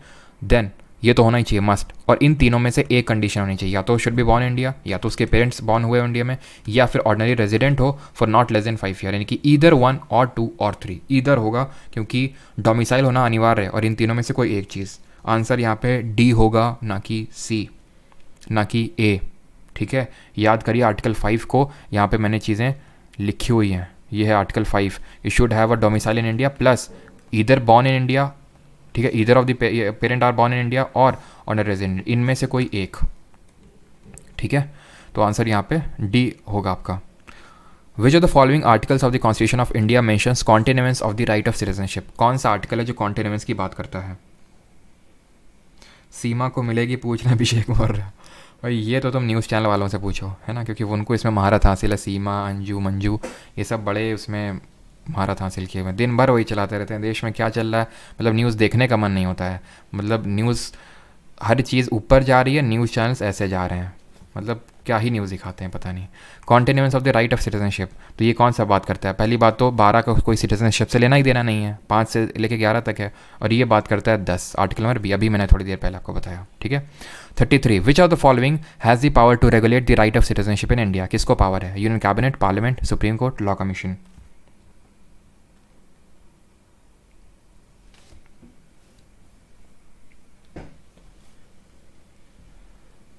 देखो सीमा हैदर का केस थोड़ा सा टिपिकल है, उसके लिए अब हमारा जो पार्लियामेंट है वो सोच रहा है पबजी वाला एक हम उसमें प्रोविजन ऐड करने का सोच रहा है सिटीजनशिप एक्ट 1955 के तहत, ठीक है? उसमें ऐड किया जाएगा कि जो पबजी के थ्रू अगर यहाँ पे आया है तो कितने साल उसको भारत में रहना होगा अगर उसको सिटीजनशिप लेनी है तो आंसर यहाँ पे पार्लियामेंट ही होगा। ना अभी आपको बताया पार्ट 1 हो चाहे पार्ट 2 हो, उसके तहत पार्लियामेंट ही आपके चेंजेस कर सकता है। Which country accepted the policy of dual citizenship? I think it is the last question of today. दोहरी नागरिकता की नीति किस देश ने स्वीकार की? आंसर होगा यहाँ पे USA। कनाडा से क्या लिया, ऑस्ट्रेलिया से क्या लिया? जल्दी जल्दी रिवाइज करते हैं, जल्दी से बताओ, ठीक है? अभी ये क्वेश्चन और है।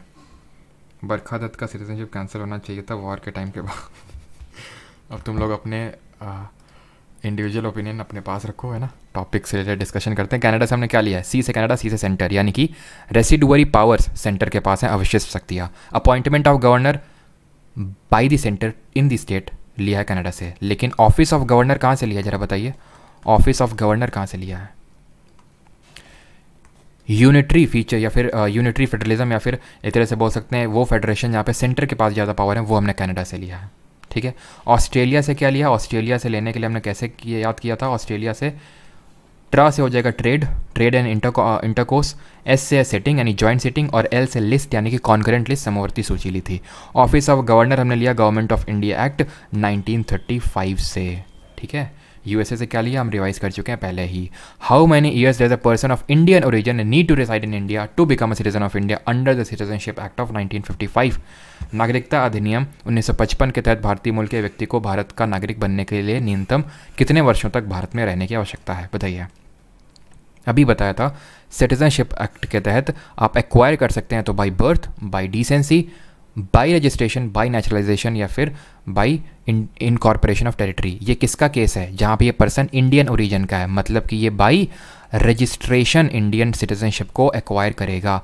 बाय रजिस्ट्रेशन करने के लिए 7 साल हुआ है, ठीक है। बाय नेचुरलाइजेशन 12 साल है, लेकिन जो 2019 में अमेंडमेंट हुआ उससे अगर उन 3 कंट्रीज़ के 6 कम्युनिटीज़ के लोग आ रहे हैं तो उनके लिए 12 नहीं 6 साल हो गया है। ख़त्म हो गया लेक्चर। अब मुझे पता है कि जो मैंने OCI, POI ये सब मैंने नहीं करवाया है। क्यों? क्योंकि क्वेश्चन नहीं आते हैं। बता दीजिएगा तो लास्ट में मैं सब कुछ करवा दूंगा, लेकिन अभी मैं वही चीज़ कराऊंगा जो आपके एग्ज़ाम में आती है। जिसकी कोई इच्छा हो पढ़ने की लास्ट में पढ़ाऊंगा, लेकिन अभी नहीं, ठीक है। क्योंकि मुझे पता है कंसिडरिंग कि काफ़ी लोग मेंस में बैठने वाले हैं, CPO, स्टेनो, इन सब में भी, तो मैं चाहता हूँ कि ज़्यादातर जो इंपॉर्टेंट चीज़ें हैं वो ख़त्म हो जाएँ। बिल्कुल सही है गोमती, बाई रजिस्ट्रेशन 7 ईयर्स और बाई नेचुरलाइजेशन 12 ईयर्स है, ठीक है। किसी का कोई डाउट हो, कोई क्वेरी, और कैसा लगा सेशन आपको आज का, ये बताइए। देन फिर हम लोग मिलेंगे 7 PM पे विद आर PYQ सीरीज़। और कल प्लीज़, जैसे मैं बार बार बोल रहा हूँ, कल हम लोग स्टार्ट करेंगे फंडामेंटल राइट, मौलिक अधिकार। नोट्स आपको जिन लोगों ने बैच में एनरोल कर रखा है उनको मिल जाएंगे। काफ़ी लोग अभी भी व्हाट्सएप कर रहे हैं, तो मैं फिर से बता दूँ, परमार अकेडमी ऐप को आप इंस्टॉल करेंगे, वहाँ पे परमार GK बैच दिख जाएगा, उसमें आप एनरोल कर सकते हैं अगर आपको करना है तो। नॉट एनी मैंडेशन टू एनीवन, ठीक है। और वेबसाइट है, जो लोग काफ़ी लोग iOS यूज़र्स हैं तो www.parmaracademy.in। नोट्स आपको जो यहाँ पे एक प्राइवेट टेलीग्राम ग्रुप का लिंक होगा वो ऐप के अंदर ही दिया होगा, उसमें आपको मिलते रहेंगे। बाकी ऐप में भी अपलोड हो जाते हैं नोट्स, ठीक है।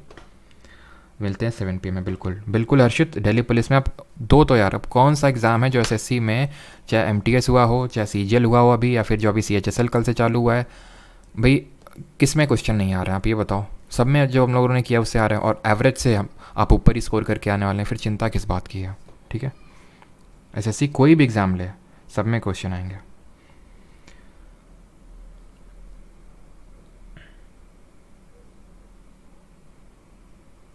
राहुल डे, वो PYQ सीरीज़ के नोट्स, वो सारी चीज़ें फ्री हैं, सब कुछ, ठीक है। मतलब उसमें ऐसा कुछ नहीं है, नोट्स वगैरह सब कुछ मैं टेलीग्राम पे डाल देता हूँ, एनोटेड PDF भी, सारी चीज़ें। देवशीष, ये वीडियो हाफ एन आवर तक रहेगा, जैसे 12:30 है तो 1 PM तक आपका ये वीडियो रहेगा, ठीक है।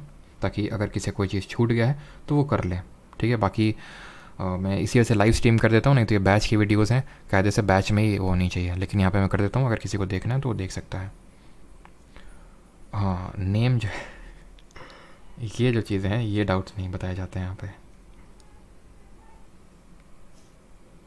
चलिए भाई, थैंक यू सभी को। बाकी मिलते हैं 7 PM को विद द PYQ सीरीज़, और कल with the fundamental right chapter.